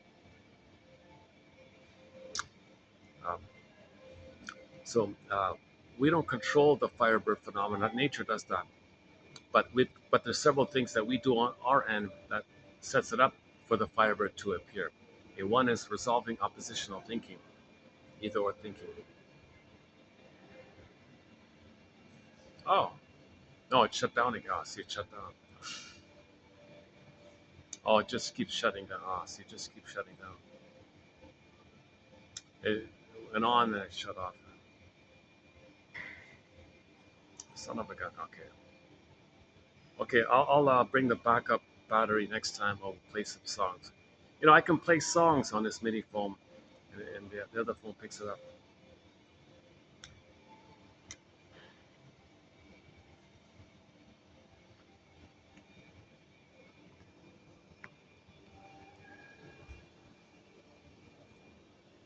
So just quickly, it's worth running through quickly. Let's see. So the several tasks, as I understand it, is number one, no order, no particular order. So resolve oppositional thinking. We got to find a way to find the third side of the coin, the golden mean, the middle way. So go to our Route 66 quote. 25.99 is the fifth one down, about the third side of the coin. Okay, now to do that, um, okay, there's a lot of material about that. That's a huge topic. If you're thinking in either or terms, jungle slogan terms, my greed to your greed terms, envy terms, greed terms, me or you terms, this kind of simple. See, the baby, it splits because the mother's too painful, so the baby creates two mothers and keeps it simple like that. Mother's a monster? No, that's not my mother. Mother's a goddess? Oh, there's my mother. It's all made up. So he didn't have a loving mother to relate to be himself. So to get a loving mother there, you do it by understanding her that led to you causing the splits. When you understand how she treated you, A, she didn't love you. She didn't meet your needs, meaning she was impaired. She didn't have an identity to love. Okay. For the mother to love a baby, she needs an identity. Like who loves? She doesn't have that who there, like an authentic who. She got the fake stuff, but the fake stuff is just bitter, greed, spite, all that stuff. It's not loving her. So the mother was impaired. So she couldn't have. She would have if she could have. You get her story. You find out her internal parent construct in her brain. Find out her earliest memories. Find out her personality pattern. Okay, find out the role she played in her family. Was she the scapegoat of one in her family? Or was she supposed to provide narcissistic supply and save the parents? Or was she the lost one or the mascot one? If the humor is bitter, you know she has a sticking personality pattern.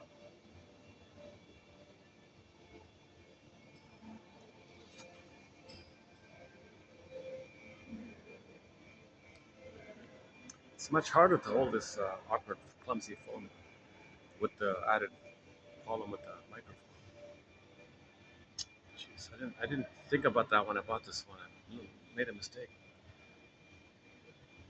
Now this is the only like super budget phone. This is the only one. The next one up is like 10 times. Yeah, pretty much.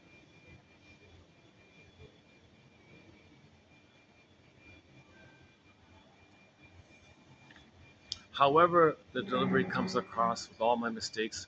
It's about the quotes. I want to get these quotes out. They're hard to find. Uh, Libraries are under attack. Search engines are under attack. Even the YouTube search engine. It used to be that you could find quotes um, like in the embedded search engine for the channel.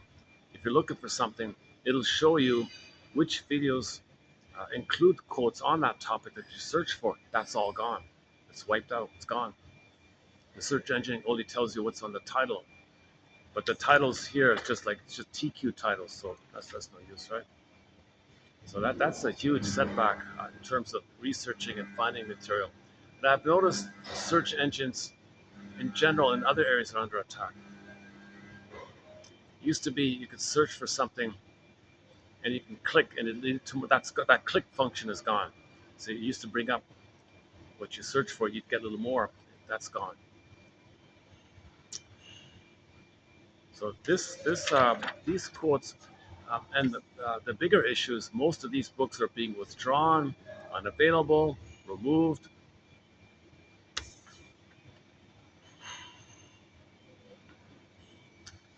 I tried to find an old Solani book, removed, gone, unavailable. Come on, and the printed one costs a fortune. They don't ship it to you. I noticed some BPD books unavailable. It wasn't like that before. It was easier to research this stuff. So luckily, we have 10,000 excellent quotes already at this point. So I would highly recommend getting the file. It's just for a minimal fee. The link is there, a minimal admin fee.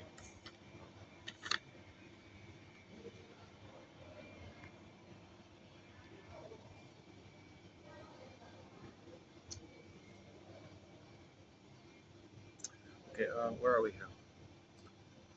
Okay, so one task is find the third side of the coin.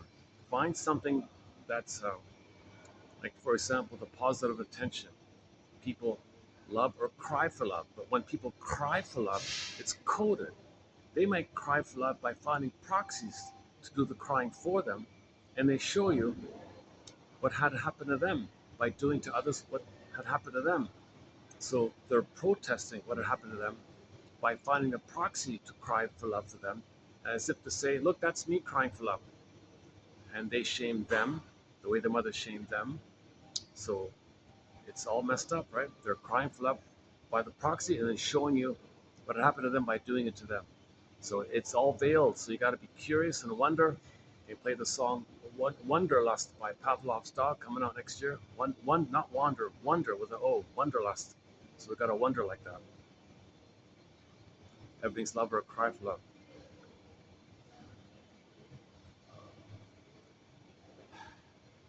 Bruce Springsteen on YouTube. Oh, I got to. Oh, let's play that. Yeah, we'll play that next time. Bruce Springsteen, Independence Day, Toronto, on YouTube. Listen to the introduction he gives to the song Independence Day about being surprised that your parents were people. People. Hopes and dreams didn't pan out. Still some blessings. You're surprised. You're startled. Oh my God, they're people.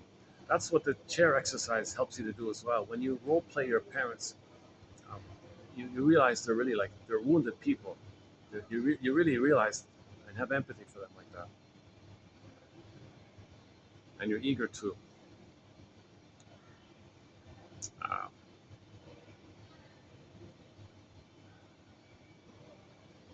have a parallel to refer to.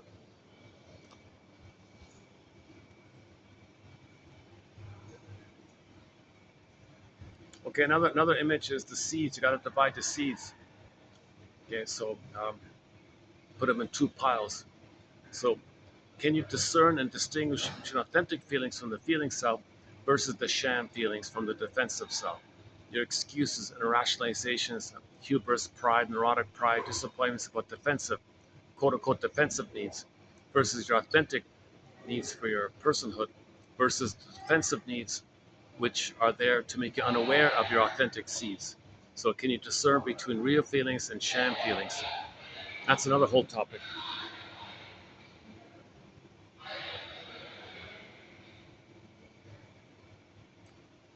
Okay, the someday issue. Okay, the someday. So when there's trauma, we have this someday kind of hope. Okay, we have this unconscious hope for the fulfillment of old unfulfilled needs someday. So what are you doing? Repetition compulsion. You mean if I recreate a version of the trauma in the present that's symbolic of the past, someday I'll change the past? Really? Nonsense.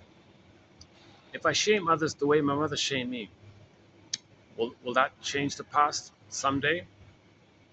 If I find symbolic mother, like cookies and sweets and beer or whatever, well, and material things you buy, can that be mother? Nonsense. So you got to give up this someday stuff, this kind of relentless, unreal hope that something in the present can be as symbolic of mother can actually be mother in the past. Nonsense.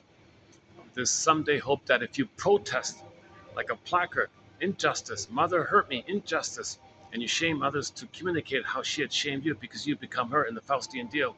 Really? You're going to change the past by doing that? Shaming others? You're going to heal your past? Doesn't make sense. Or the cookies one. Really? Cookies means mother's sweetness in the past? Doesn't make sense. So you got to face a lot of this someday kind of thing. The doomsday one. No baby's born guilty in debt, but babies make this belief uh, to make sense of the pain he's receiving. So he wasn't born guilty in debt, owes the mother. It's no baby's job or responsibility to save his mother, but he's in pain. He thinks he's being punished. Mother, I'm in pain. Are you punishing me? Did I do something wrong? Am I guilty? How can I make it right with you? Oh, I should save you and fix you and cure you and heal you? Okay, I'll try. He cannot do it. So now he's left with this permanent, timeless feeling of debt and guilt to the mother. In German, those two words are the same, Schuld. So you got to face this false. But the baby wasn't born guilty, but he made that kind of existential conclusion about himself to make sense of the pain. So you got to update this false belief. Okay, that's the Doomsday one. Okay, so in the Twilight Zone, there's a show called Saturday, the healing journey in seven parts, with each part named after the days of the week. Someday, Moan Day, Doomsday, Wound Day, Thorn Day, Free Day, Saturday. So I'm just borrowing it from that. That's a huge topic, that one. Yeah, we talked about Saturday.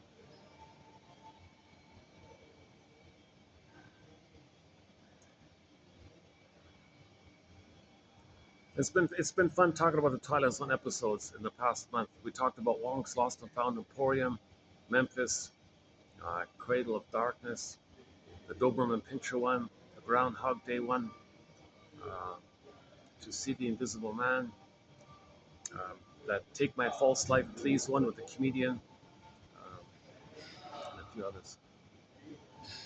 My favorite is still Wong's Lost. Oh, Shades of Guilt. Let's not forget that. Shades of Guilt. One Life Furnished in Poverty. The closing narration is very good on that one. I would say 1 out of 10 of those Twilight Zone episodes are really excellent. 1 out of 10. And then the remainder, it's sort of half-half. Half okay, the other half are duds kind of thing. But those 1 out of 10, oh, that's pretty good, I think. 1 out of 10. It's kind of like what we have here. 1 out of 10 quotes, I think, will help. Seems to be how it works.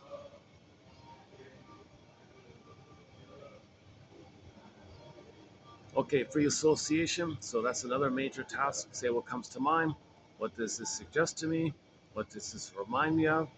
And then validate yourself as you're free associating, telling your story. I must have a very good reason for feeling this. What's the most painful thing about this? And so on. Okay, study defense mechanisms. That's the trickster energy. That we use defense mechanisms to deal with the pain.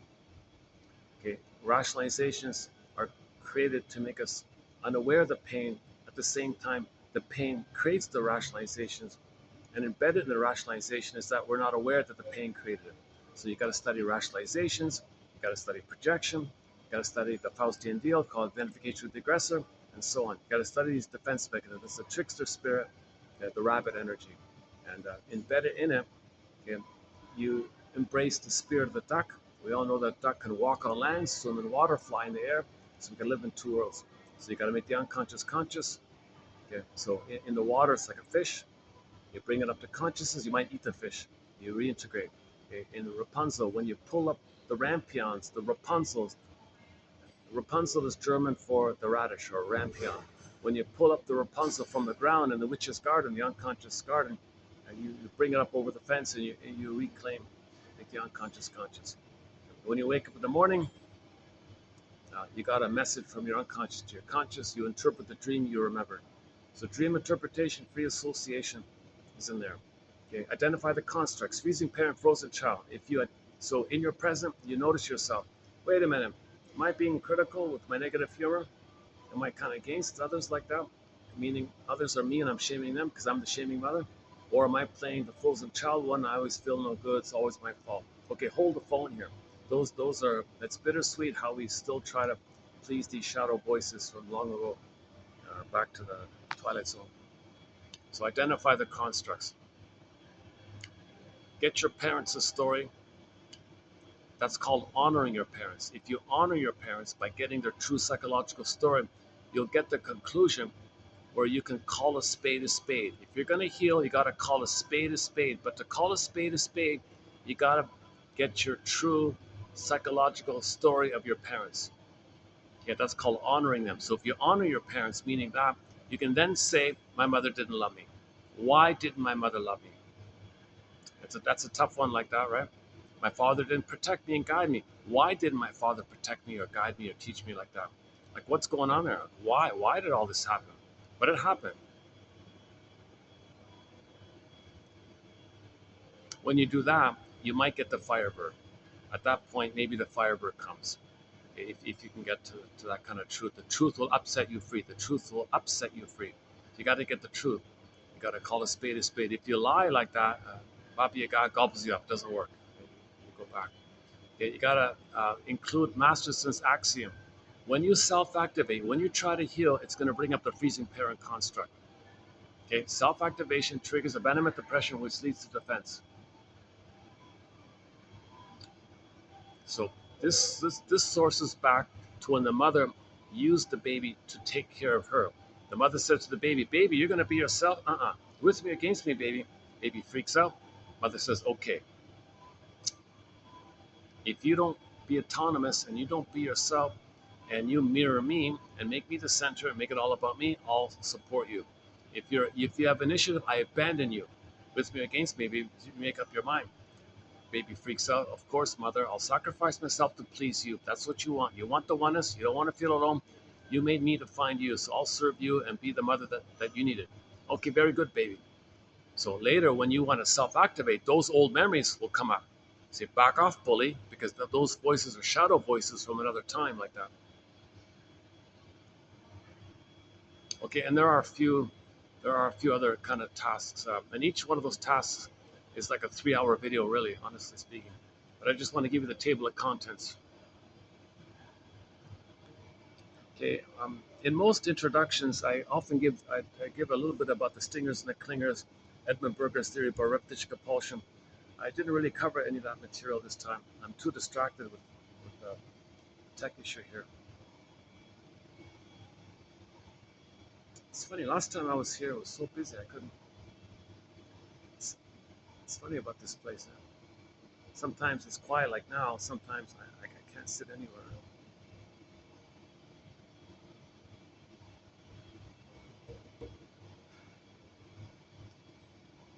Yesterday when I was here, they put up all the the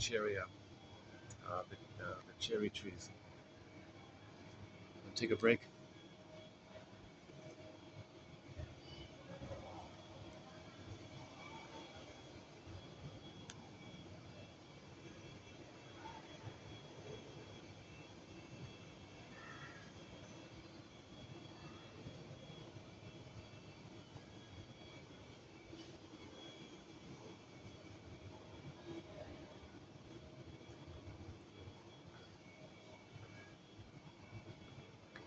See, now I'd like to play a song to take a 2 minute break. Son of a gun with the phone, eh? I can't believe it. So now I could play, Vonda Shepard's 100 Tears Away, for example, or Anne Shell, or Neely Sappi, or Beatrice Deer, or Dan McCafferty, or Kenny Shields, or maybe Rick Emmett, or Gil Moore, of Triumph, or Rick Santos is a major musical voice, Rick Santos.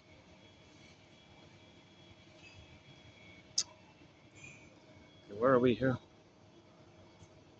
Today is a light load, so that's okay, good, okay.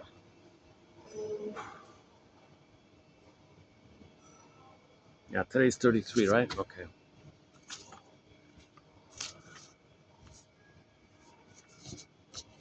Okay, a central goal of psychoanalysis is to, okay, stop repeating. Okay, so we repeat because we don't remember, right? Oh my goodness, I gotta hold it like this? Jesus.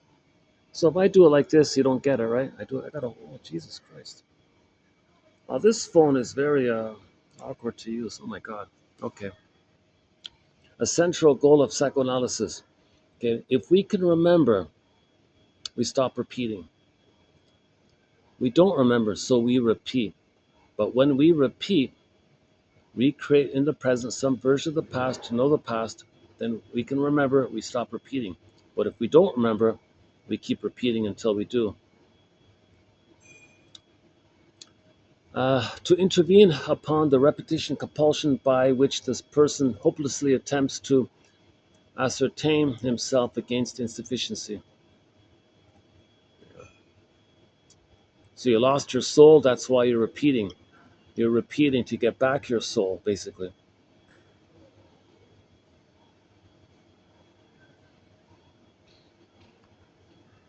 One example of repeating is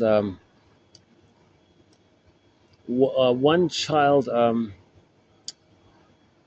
So the one brother was the stronger one, but dull and but uneducated. But he was physically stronger. So the only way this other brother could excel was with his mind, right? But the family didn't care about that. Because he felt cheated by the family, because his brother was the favorite, he recreated it in the lab. So although he became a scientist, he found himself in the same situation somehow. He again failed and repeated the past trauma of rejection and humiliation. This is because of the repetition compulsion. We recreate to know the past. Okay, in trauma, we go in a swoon, we go in a trance called disassociation or depersonalization, derealization to some mild degree. So the general term is disassociation. It is often the deficiency of internal and external awareness. So if you're not aware of yourself, that's called depersonalization. You don't feel real. If you don't feel too aware about the outer environment, that's called derealization, thinking the outer environment's not really real. So either you feel unreal or the world around you is unreal. Disassociation. So what about mindfulness? Mindfulness is kind of the opposite. It's the antidote. Mindfulness is internal and external awareness in abundance. One is a brain function that is designed to know. The other is a brain function that is designed not to know. So mindfulness is meant to you to live and feel real in the present. Disassociation says you're just in a trance. Since mindfulness is actually a normal state of mature human functioning, and disassociation, so to speak, is the reaction, an indication that something has gone wrong, logically, mindfulness is one of the interventions that helps put the human person back on track. That may be one way of thinking about it, right?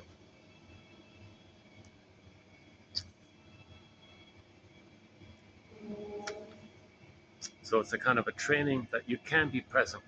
You're not in the past. You could be in the present. You got the support of the community. It's okay to be in the present. Really? I'm afraid. No, you can't. Practice. Oh, I can. Okay, I'm not in the past. Like a self training, like a self reality check training. You're not in the past. So mindfulness, non-judging of experience, non-reactivity to inner experiences. You don't want to go on automatic pilot. Observe, notice, maybe describe. So you might notice the sensations in the body. Ah, there you are. Notice it. Things like that. We know adversity comes to all. We know it changes us as it passes through. The question is, how will we change in its wake? When we cannot prevail, will we become embittered and beaten, or will we become wiser and more loving?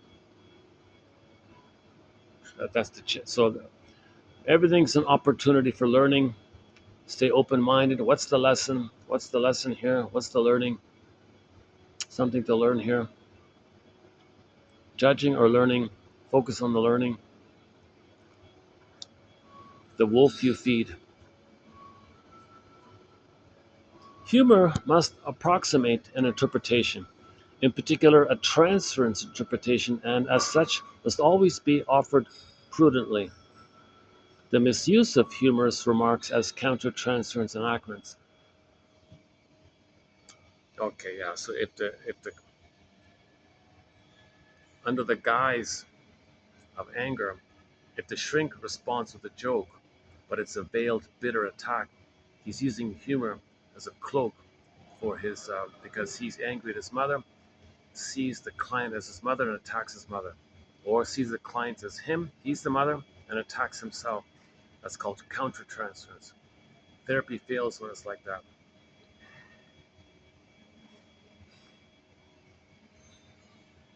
Anytime the therapist uses a joke, if, if it doesn't liberate the other person, it's considered countertransference.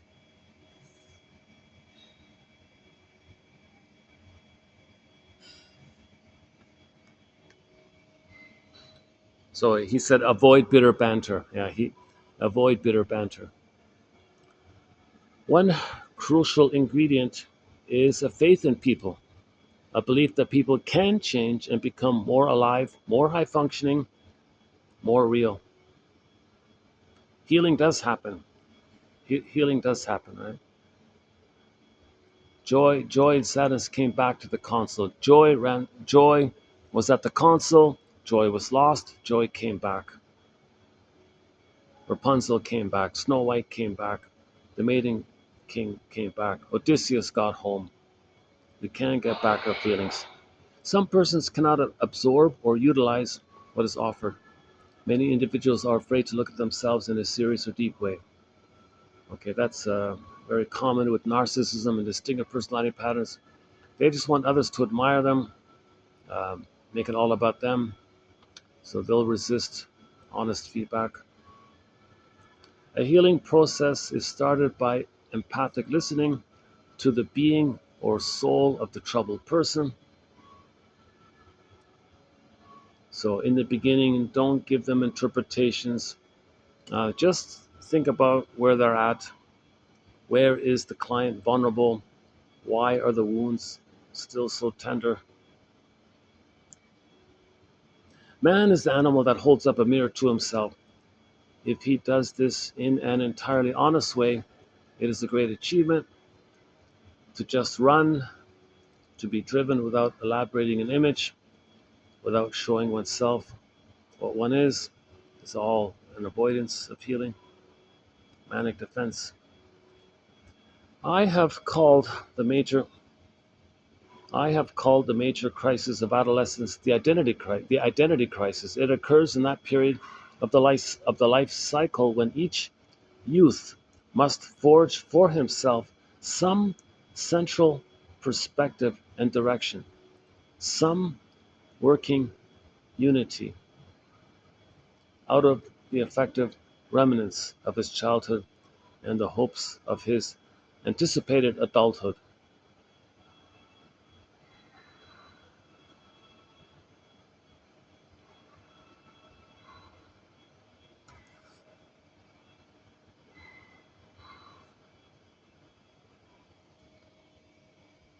Yesterday, with a lot of strong quotes. I feel like today is a bit of a lighter one. Some of these quotes could be the honorable mention pile. On occasion, I'll have a weak stretch like today.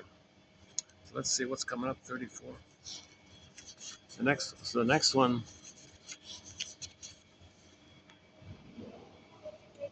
Oh, we did some very good Von Franz one. Oh, these Von 31, very good one from Von Franz.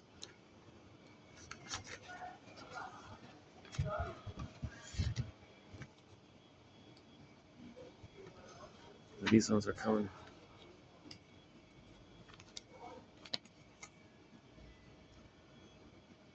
Yeah, yesterday was good. That one about the gambling. Yesterday that was okay. And how to make an apology. Those are good ones. Yeah. Well, these are tomorrow's one. Okay, so we got Rollo May coming up. Okay, these guys. Oh, the Overstreets, the famous couple from the 50s. The Overstreets.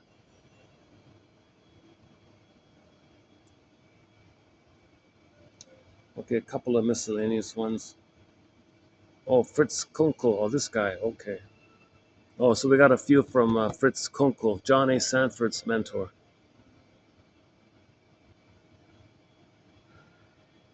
One such family pattern is the child who feels he or she needs to intervene to save the parent.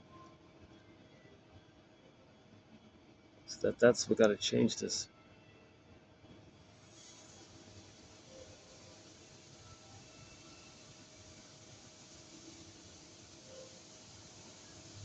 Okay. And then 35. Okay, some Eric Byrne and Marion Woodman coming up. So now we're kind of getting back into it.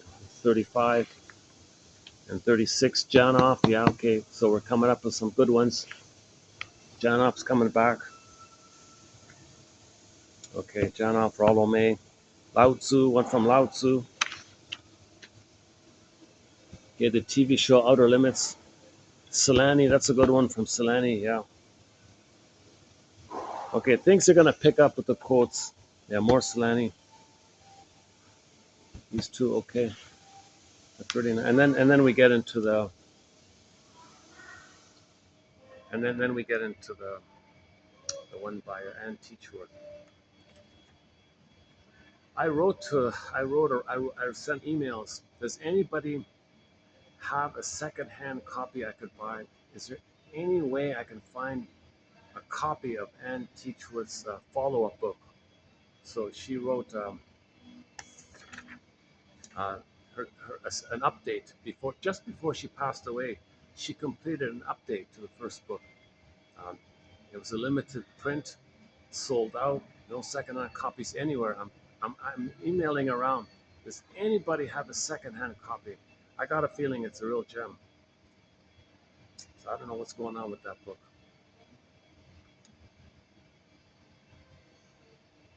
I think it's really got to find that book. If that first book was so good, the sequel is going to be even better, I feel.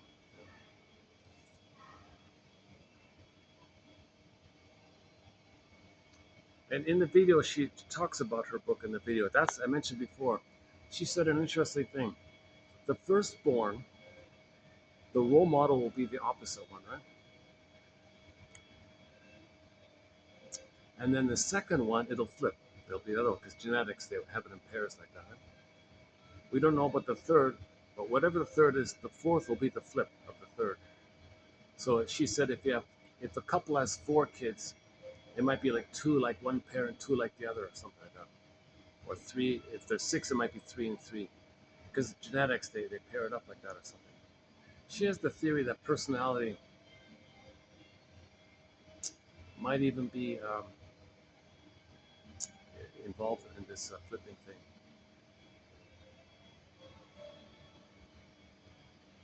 This is an eerie feeling for me here. Why it's so quiet here? This is very rare. This is like,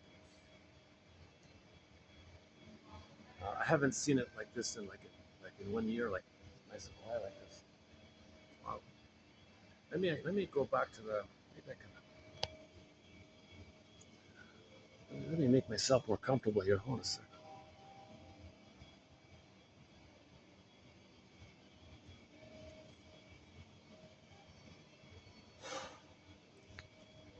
Ah, it's a little better. Okay, let's do this. Yeah, okay, let's do this. Ah, yesterday I did a 4-hour video right here. Today's going to be a shorter one.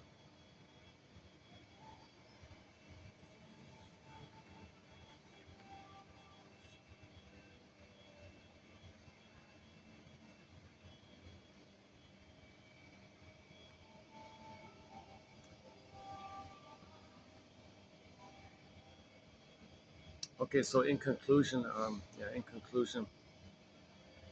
take a break from all this stuff about your unmet needs with your parents.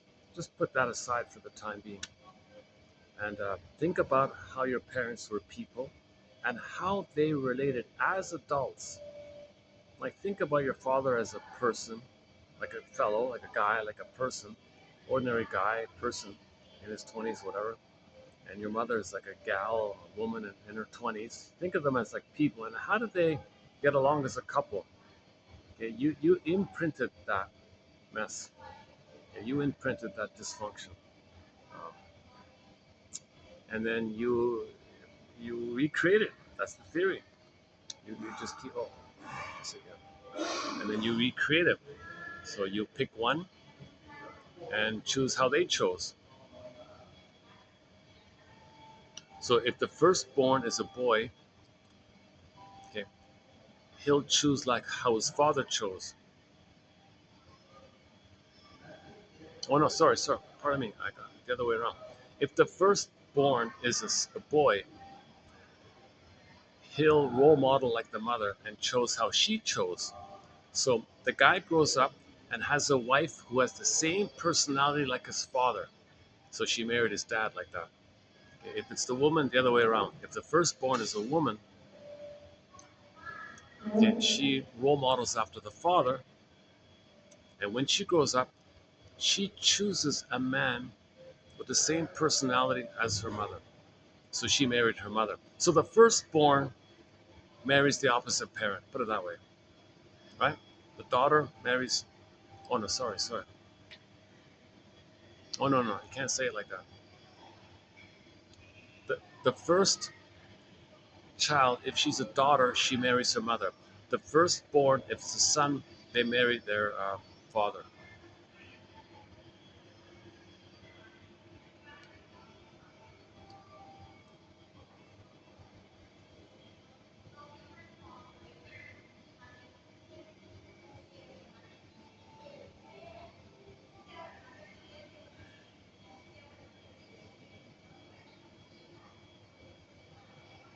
And her point about, again, if the parents were opposites, your relationship will be opposites. If your parents were alike, your relationship will be kind of alike.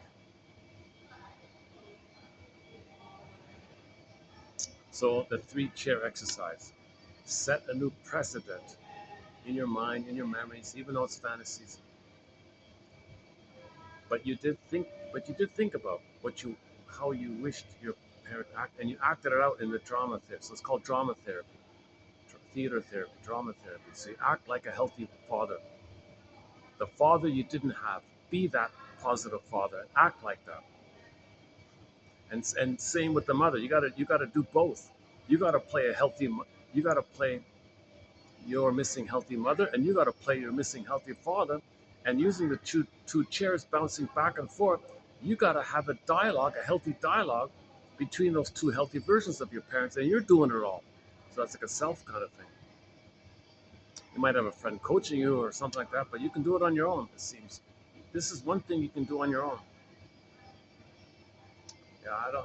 I can. Yeah, I'm tired. I don't want to do it today. Yeah. In the last videos, I tried. In the last two videos, I tried to do a little bit of it.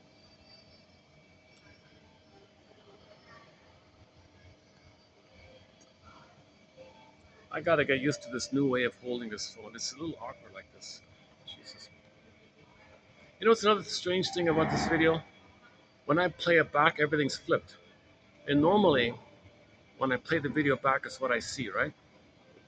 Like, um, the elevator is to my left shoulder. But when I play this video back, I'm gonna see the elevator. Everything's inverted for some strange reason. Everything's inverted. Whoa. So I really got a budget phone here, eh?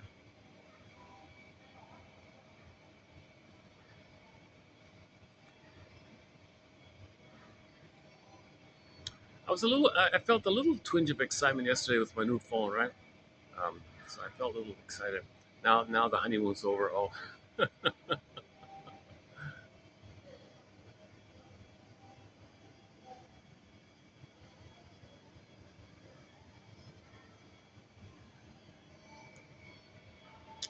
let's see, what time is it? 80%, 407.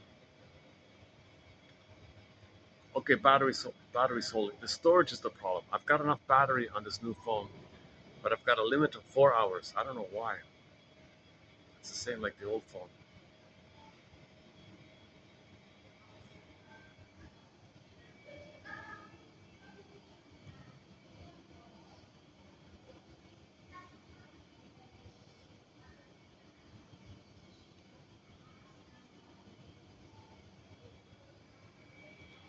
Okay, let me pack up and close up uh, in front of the cherry blossoms outside.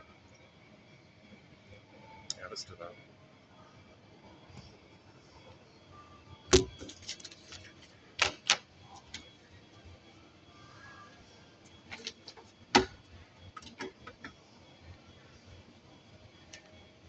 I must confess, this video and the last one are not my better ones, but it'll pick up. Things will pick up.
All right, nice little spot here.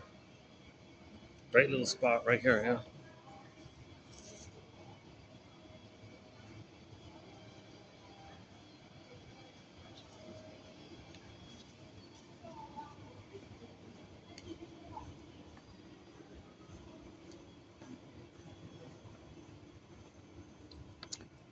These are the new ones.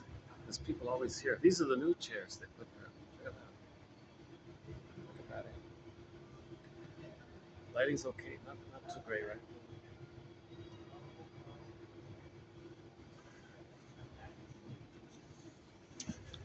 These are the These are the new. Yeah. First time I've sat in these new chairs. There's always people here. Yeah, I see. It's kind of cozy here. Yeah. What's under? Oh, it's under the elevator. Oh, yeah. Actually, if nobody's, yeah, it's funny. I realize this might be the best place in terms of audio to do the video here. I'll just close it up here. I'm feeling a little lazy. We'll do pictures of the cherry blossom next time. Let's just close up here. Um, so let's think about a closing song.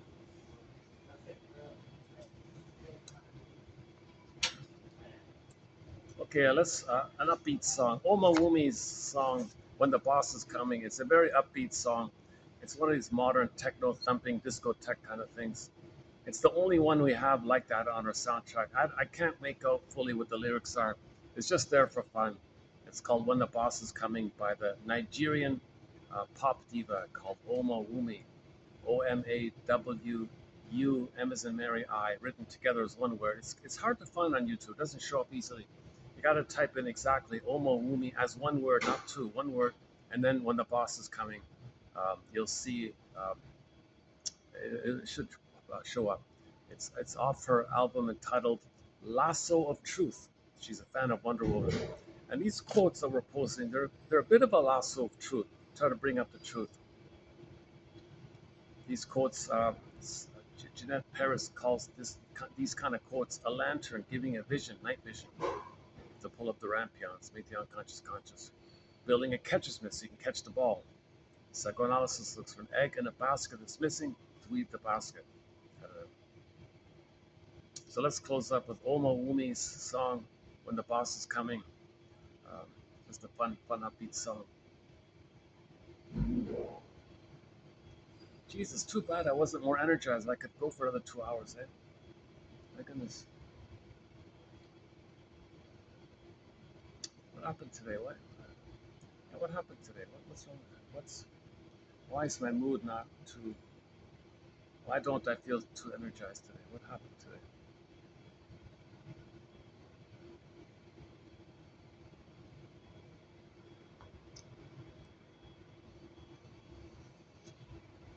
Oh, I could just hang out here for a bit. My goodness, yeah. Let's just sit here for a bit.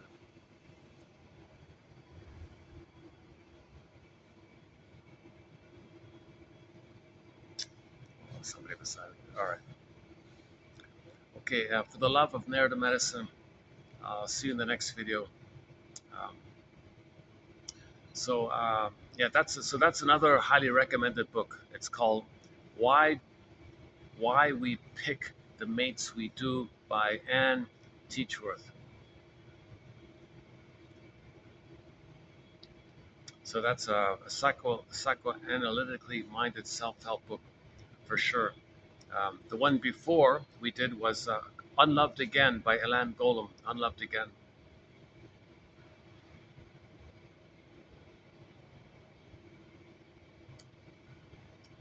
Another a journalist wrote a book about her experience with the shrink, and she reported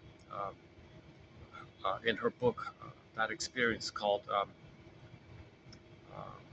"Fight Against Fears." Fight against fear or fears. One of those two by 1951, Lucy Freeman.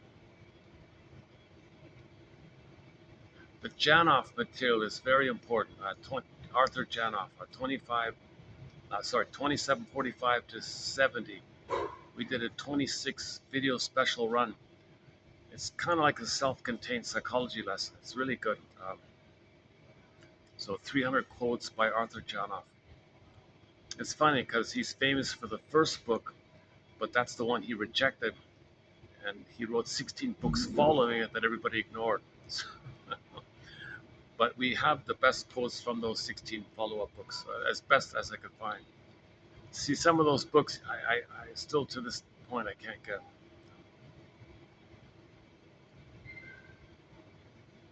I highly recommend the comic psychoanalysis. Dark Horse Publishing. Uh, they reissued the comic, the original comic from '55. Uh, they reissued it in a hardback and digital copy, Dark Horse Publishing. That comic, still to this day, in my humble opinion, is the best introduction to psychoanalysis. That comic. There's 12 therapy sessions put into comic book format.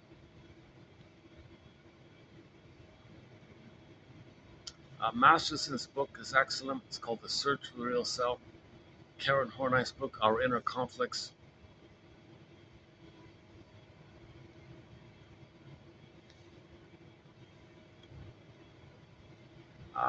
I mentioned Rollo May. We got one Rollo May book called The Cry for Myth. That's a good one.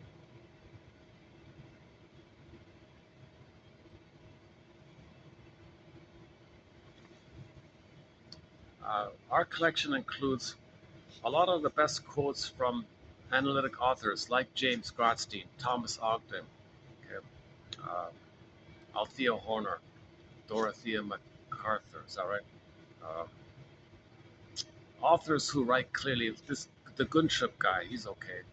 Um, Ralph Klein, David Solani, Rinsley, you know, Masterson is one of our mentors, James F. Masterson.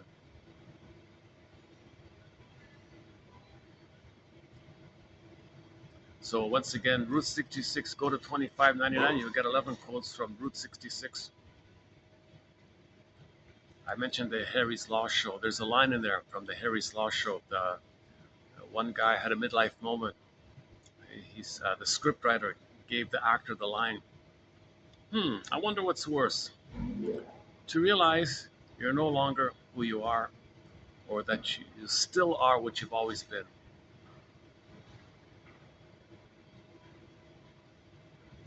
That Albert Hubbard quote wasn't bad. The Albert Hubbard um, about empathy, knowledge, and beingness. He called it poise. Empathy, knowledge, and poise. He called it. You need those three. That's not a bad little quote. 1906 book, an ancient old self-help book by Albert Hubbard called Life, Love, and Work or something. So we posted that quote there. I mentioned Albert Hubbard because in the Harry's Law Show, the opening quote was from him.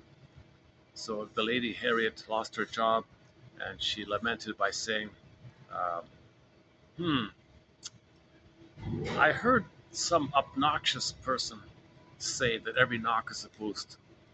So she lost her job. That was the knock, but the boost was she opened up her own law firm and became famous. All that.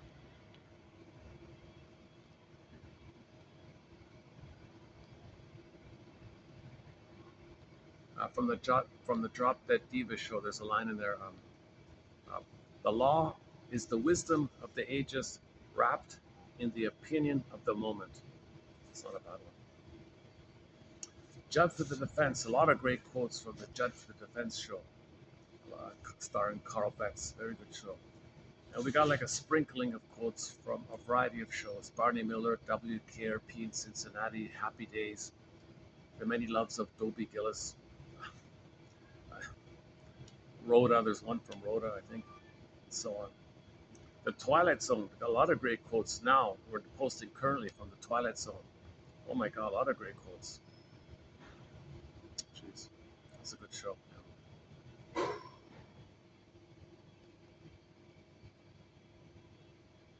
Every time someone sits near me, they end up falling asleep. Another guy just sat beside me. A minute later, he fell asleep. I had that. I was doing a video, and I noticed. I turned around, and he was sleeping.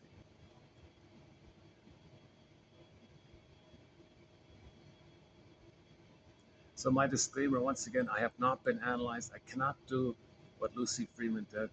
I cannot share directly what I learned in the process. It's a pity like that. Yeah.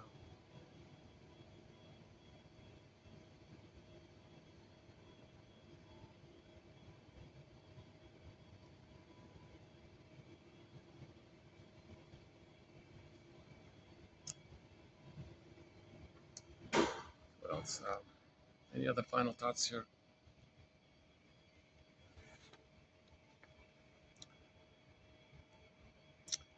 I noticed that the visual on the camera has this sort of high def kind of contrast thing. It's a little unusual.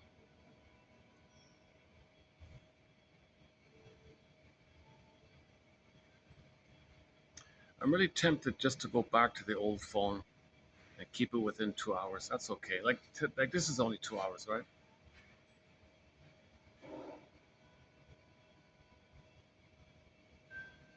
But yesterday's 4 hour one was okay. That turned out to be okay. That was okay. I would say maybe 1 out of 10 videos I feel good about, confident about. Uh, maybe eight are just usual mishmash, and maybe one is a real disaster.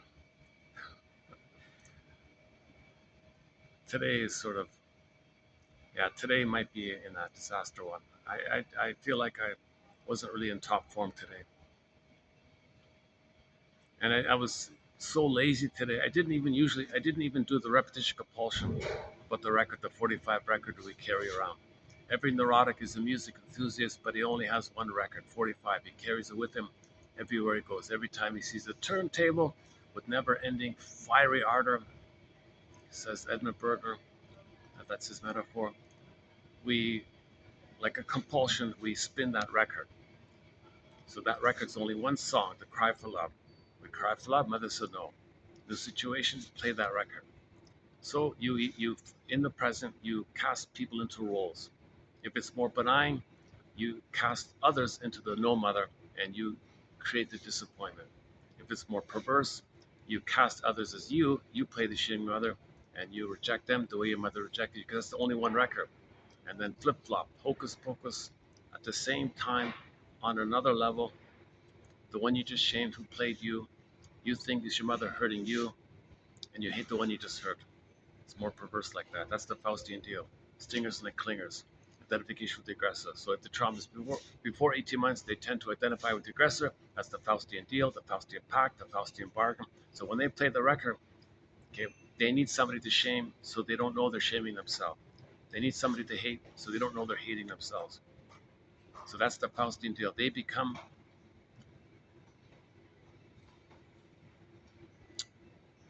okay.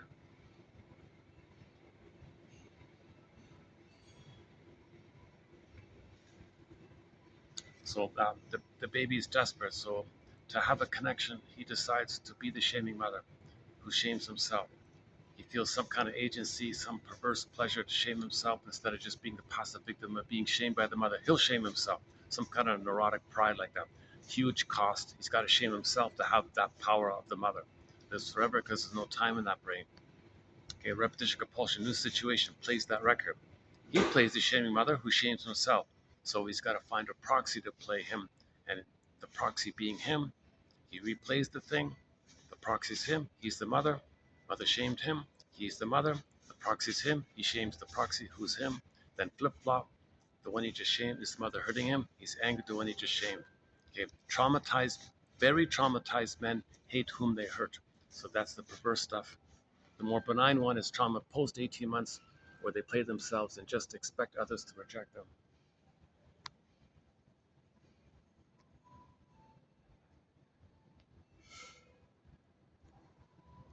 Oh, this is the quietest it's ever been here. My God, look at that. Wow. What is today? Let's see. What does it say? Oh my God, what happened? It's Wednesday. Oh my God, when I flipped it down, the whole screen lost the whole screen. I thought I lost the whole screen. Wednesday. Yeah, Wednesday. Okay.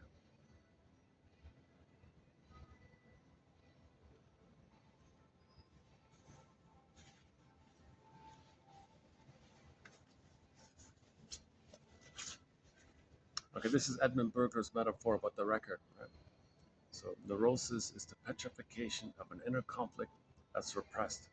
You press it on a record, like a pressing on a record, and that's the only song you know. You cry for love, mother said no. If the trauma is before 18 months, you play the no mother who says no to you, too painful, find others to play you, you shame them to make you unaware that you're shaming yourself. They need somebody to hate so they don't hate themselves. They do hate themselves, but they don't want to know it, so they distract themselves of that when they scapegoat and blame and shame others. Their attention is out like that. So they have a need to shame and hate others to make them unaware that they hate themselves, kind of thing. So that's the perverse stuff. And this is the only record they know, right? Every neurotic is a music enthusiast, but he only has that one record. That's the problem. You can't enjoy the present of life in the present, can't have creativity and spontaneity and play and enjoy the present. He's only got the past. Every moment in the present is a replay of the past. The present is called the presenting past, or he transfers the past to the present and recreates an edition of the past, because repetition compulsion, there's no time, so all time is that time. Yes, materially, he understands the present of the present, but he's using the present, um, he's using his awareness of the present just to distort it and twist it and make rationalizations and cloaks and camouflages to make him unaware that he's going to treat the present as a new edition of the past, a replay of the past. The present's still the past. So we recreate in the present the past because of the pain we're feeling. We're trying to get out of the pain. So we repeat, hoping to get a better outcome. We repeat, hoping to know the story so we can stop repeating. We hope with the fantasy that mother will change her ways. We hope that maybe some cookie will be mother's sweetness. We do these kind of repetitive things because we're in this thorn. We got this pin. We got the pin there. It's pain like that. We want to get out of the pain. So the positive intention of repetition compulsion is to get out of the pain. So we're hoping for a better past. So that's why we got to observe this and regard it as a communication from ourselves to ourselves and make the inference and be a psychological detective, emotional detective, etc. Oh, am I covering the thing? I'm covering. See, I'm not covering the mic, but when I play this back, it's muffled for some reason. Why is it muffled? That's how I held it yesterday, and when I played it back, it was all muffled.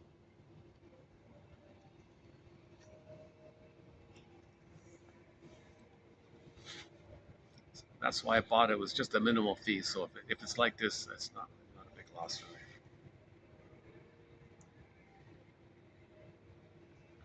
What I can use is maybe go back to the old phone and use this phone for music, to play music because the battery is good. Right? Yeah, okay. Maybe I'll try that. Why am I telling you this?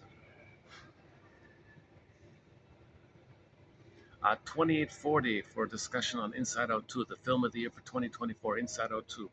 We did a 3-hour video on the film Inside Out 2. There have been numerous sort of updates from that time till now. So we did a special run on nostalgia, a special run on ennui, key one with ennui, and we did an update about imagining what the interpretation would be had they included those other emotions they were planning to include: schadenfreude, jealousy, and shame. They were going to put those three as well. They put them out, but I imagine if they were there, how do we update the interpretation? So the world's only analytic interpretation of Inside Out 2 you'll find here, only here. All of these quotes from TV shows and films you'll find here. You won't find it anywhere else. Right? Yesterday we talked about, I did a summary of Ullman and Paul's work recently done about the self-hypnosis.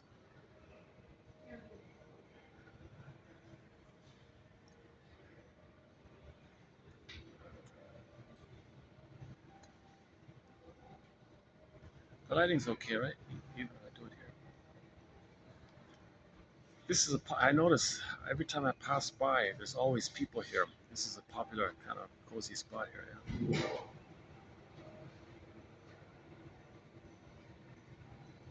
And you're away from the other kind of.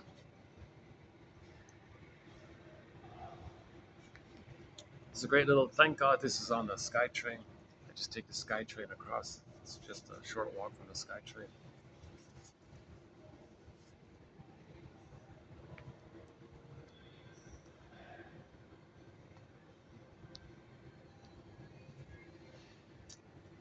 I do some of the videos in a mall, but the background's very noisy. Those ones. I did go to the little. On occasion, I go to the Blue Room place. That's okay. And the one with the annoying music, I sometimes go there. I went there today, but it was occupied. The luxurious place with all the glass lighting, that's occupied.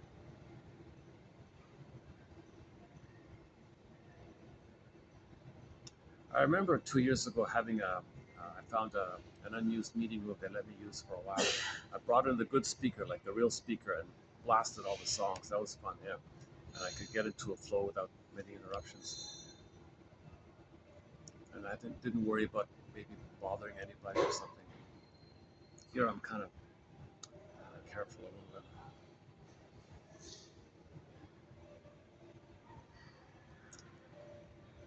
I kind of spread around. I kind of spread around a bit, like once a week to the different venues, right? Why am I telling you this now?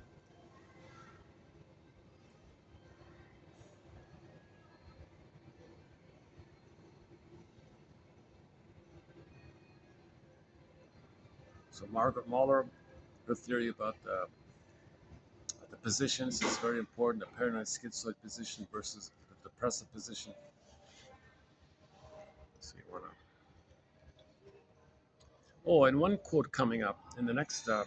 Yeah, it's in the works, in the pipeline. Who was it? I forgot the author. Oh, a guy named Calshet, David or something, D Calshet or something. He said that one way to describe the healing journey is um, your repetition compulsion and your neurosis is a kind of suffering. To avoid the real suffering, you need to do. So you want to go from unconstructive wallowing to what Tina Gilbertson calls constructive wallowing, because there's an allowing in the word wallowing. That's the different seeds. Are you blowing off steam and the sham stuff, repeating and you feel pain? That's the one seed. The feeling one, the constructive one, the deeper one.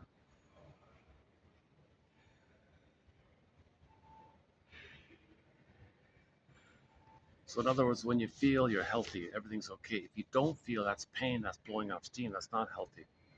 So just blowing off steam, uh, that's not healing. Grieving is healing. Blowing off steam is not healing.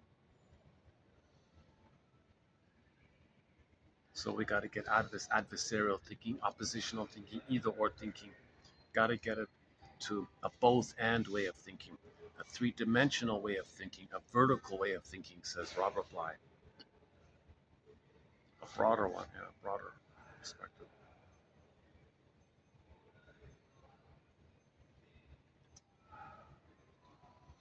Okay, let's close up the cherry blossoms outside.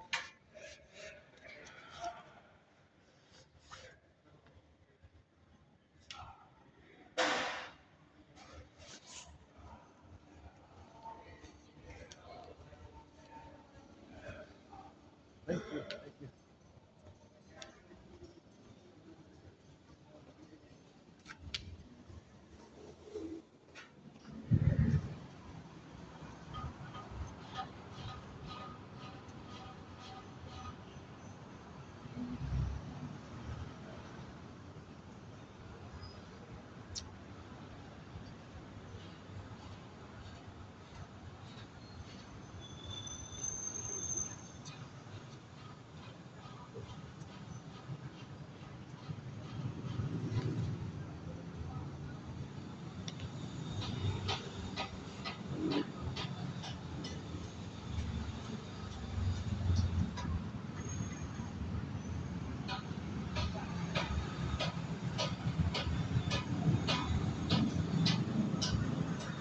Okay, let's close it up here for today. So thanks very much for the love of narrative medicine. I'll see you in the next video. Let's press the play button for Oma Wumi's song, When the Boss is Coming. Thanks very much for the love of narrative medicine. We'll see you in the next video, and we'll update our quotes on Anne Teachworth's theory about the three-chair exercise and how that three-chair exercise can inspire us to give us healthier options when we fantasize healthy parents and role play those imaginary healthy parents and actually role play them in the chairs. So you got to have three chairs. One chair is you, the other chair is your parents. As you say, oh my God, I want a better healthy parents here. All right, we'll do it. Be the healthy father communicate as the healthy father. Okay, so he's going to share and make I statements and apologize. Okay, and show a positive spirit and goodwill and all that. And you hop over to the mother's chair, and you want her to accept and not cynically attack him for it. And you want her to accept and receive and share back positive on her end. And you want that fountain of love between the two. You want a positive feedback loop between your father and the mother. You want that generative learning together, growing together, healing together. You can even, yeah, you know what she said? She said that she said she had her father and her mother together read her book, and they would discuss her book. That was her fantasy, right? So that could be one exercise. Your parents doing educational activities together, taking workshops together, reading books together, discussing books together, going to a film, and the parents sit down after the film and discuss the film. It's amazing how people are so afraid to talk about the film. They go to the theater. How was the film? Yeah, fine. Well, that's nothing. Don't you want to talk about it? Oh, whatever. And you push it. Oh, I like the special effects. That was cool. The special effects. They'll pick some. So you want your parents to discuss the film. So you imagine your father seeing the film and him sharing what he liked about it authentically, and and and and how the father would use that as a prompt to free associate about himself with, and he can make an I statement and he'd reveal himself using the prompt or the springboard of the scene in the film that he liked. And you step over into your mother's chair. In your mother's chair, you play her, sharing honestly what she thought of the film, and he and how do you want your father to respond when your mother shared. So you say, it's wonderful that you shared this. I'm really enjoying learning how you saw this. I really love this discovery and co-discovery like this. So role play your parents discussing a film together. But you do it. You play the healthy communicative father. You play the healthy communicative mother. And you do it by physically hopping back and forth in the chairs like that.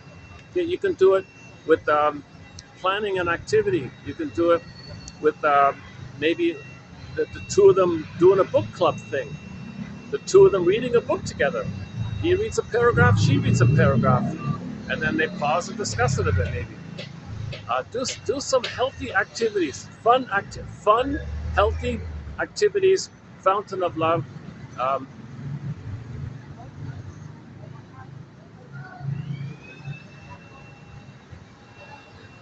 okay, we do it this way. So we'll have some more quotes coming up. Hopefully, I tell you the truth, though, I think I've exhausted the book. I finished the book. What I read today was sort of the last of it. So that's why I was emailing around. Does anybody have a copy of her sequel? Come on. It exists. It's out there. It's got an ISBN number, but there's no picture of the book. No bookstore shows any reference of ever having it. Where is it? Come on, bring it up. Sell it. Publish it. Uh, People will buy it. Her book is famous. It's a little bit famous.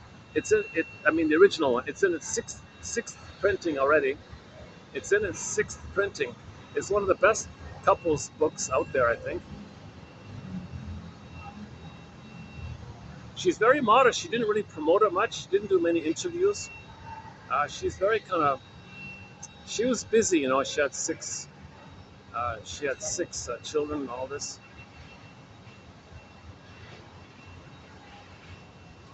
I want to look up the fairy tale about the shining fish. Alan Chinen has a fairy that discusses a fairy tale about the fish. So we'll see if let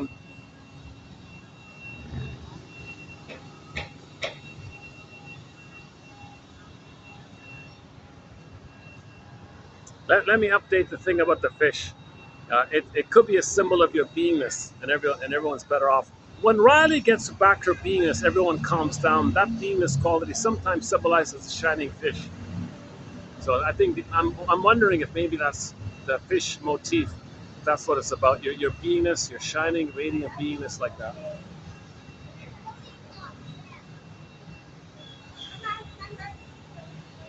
Um, we could go for a walk for a bit. It's not too busy yet. The timing is okay to go for a walk. But there's a little mall down the road that way. The SkyTrain is that way. Um, let's see. What else is there? I don't want to drink any more coffee, so let's not go to another coffee shop.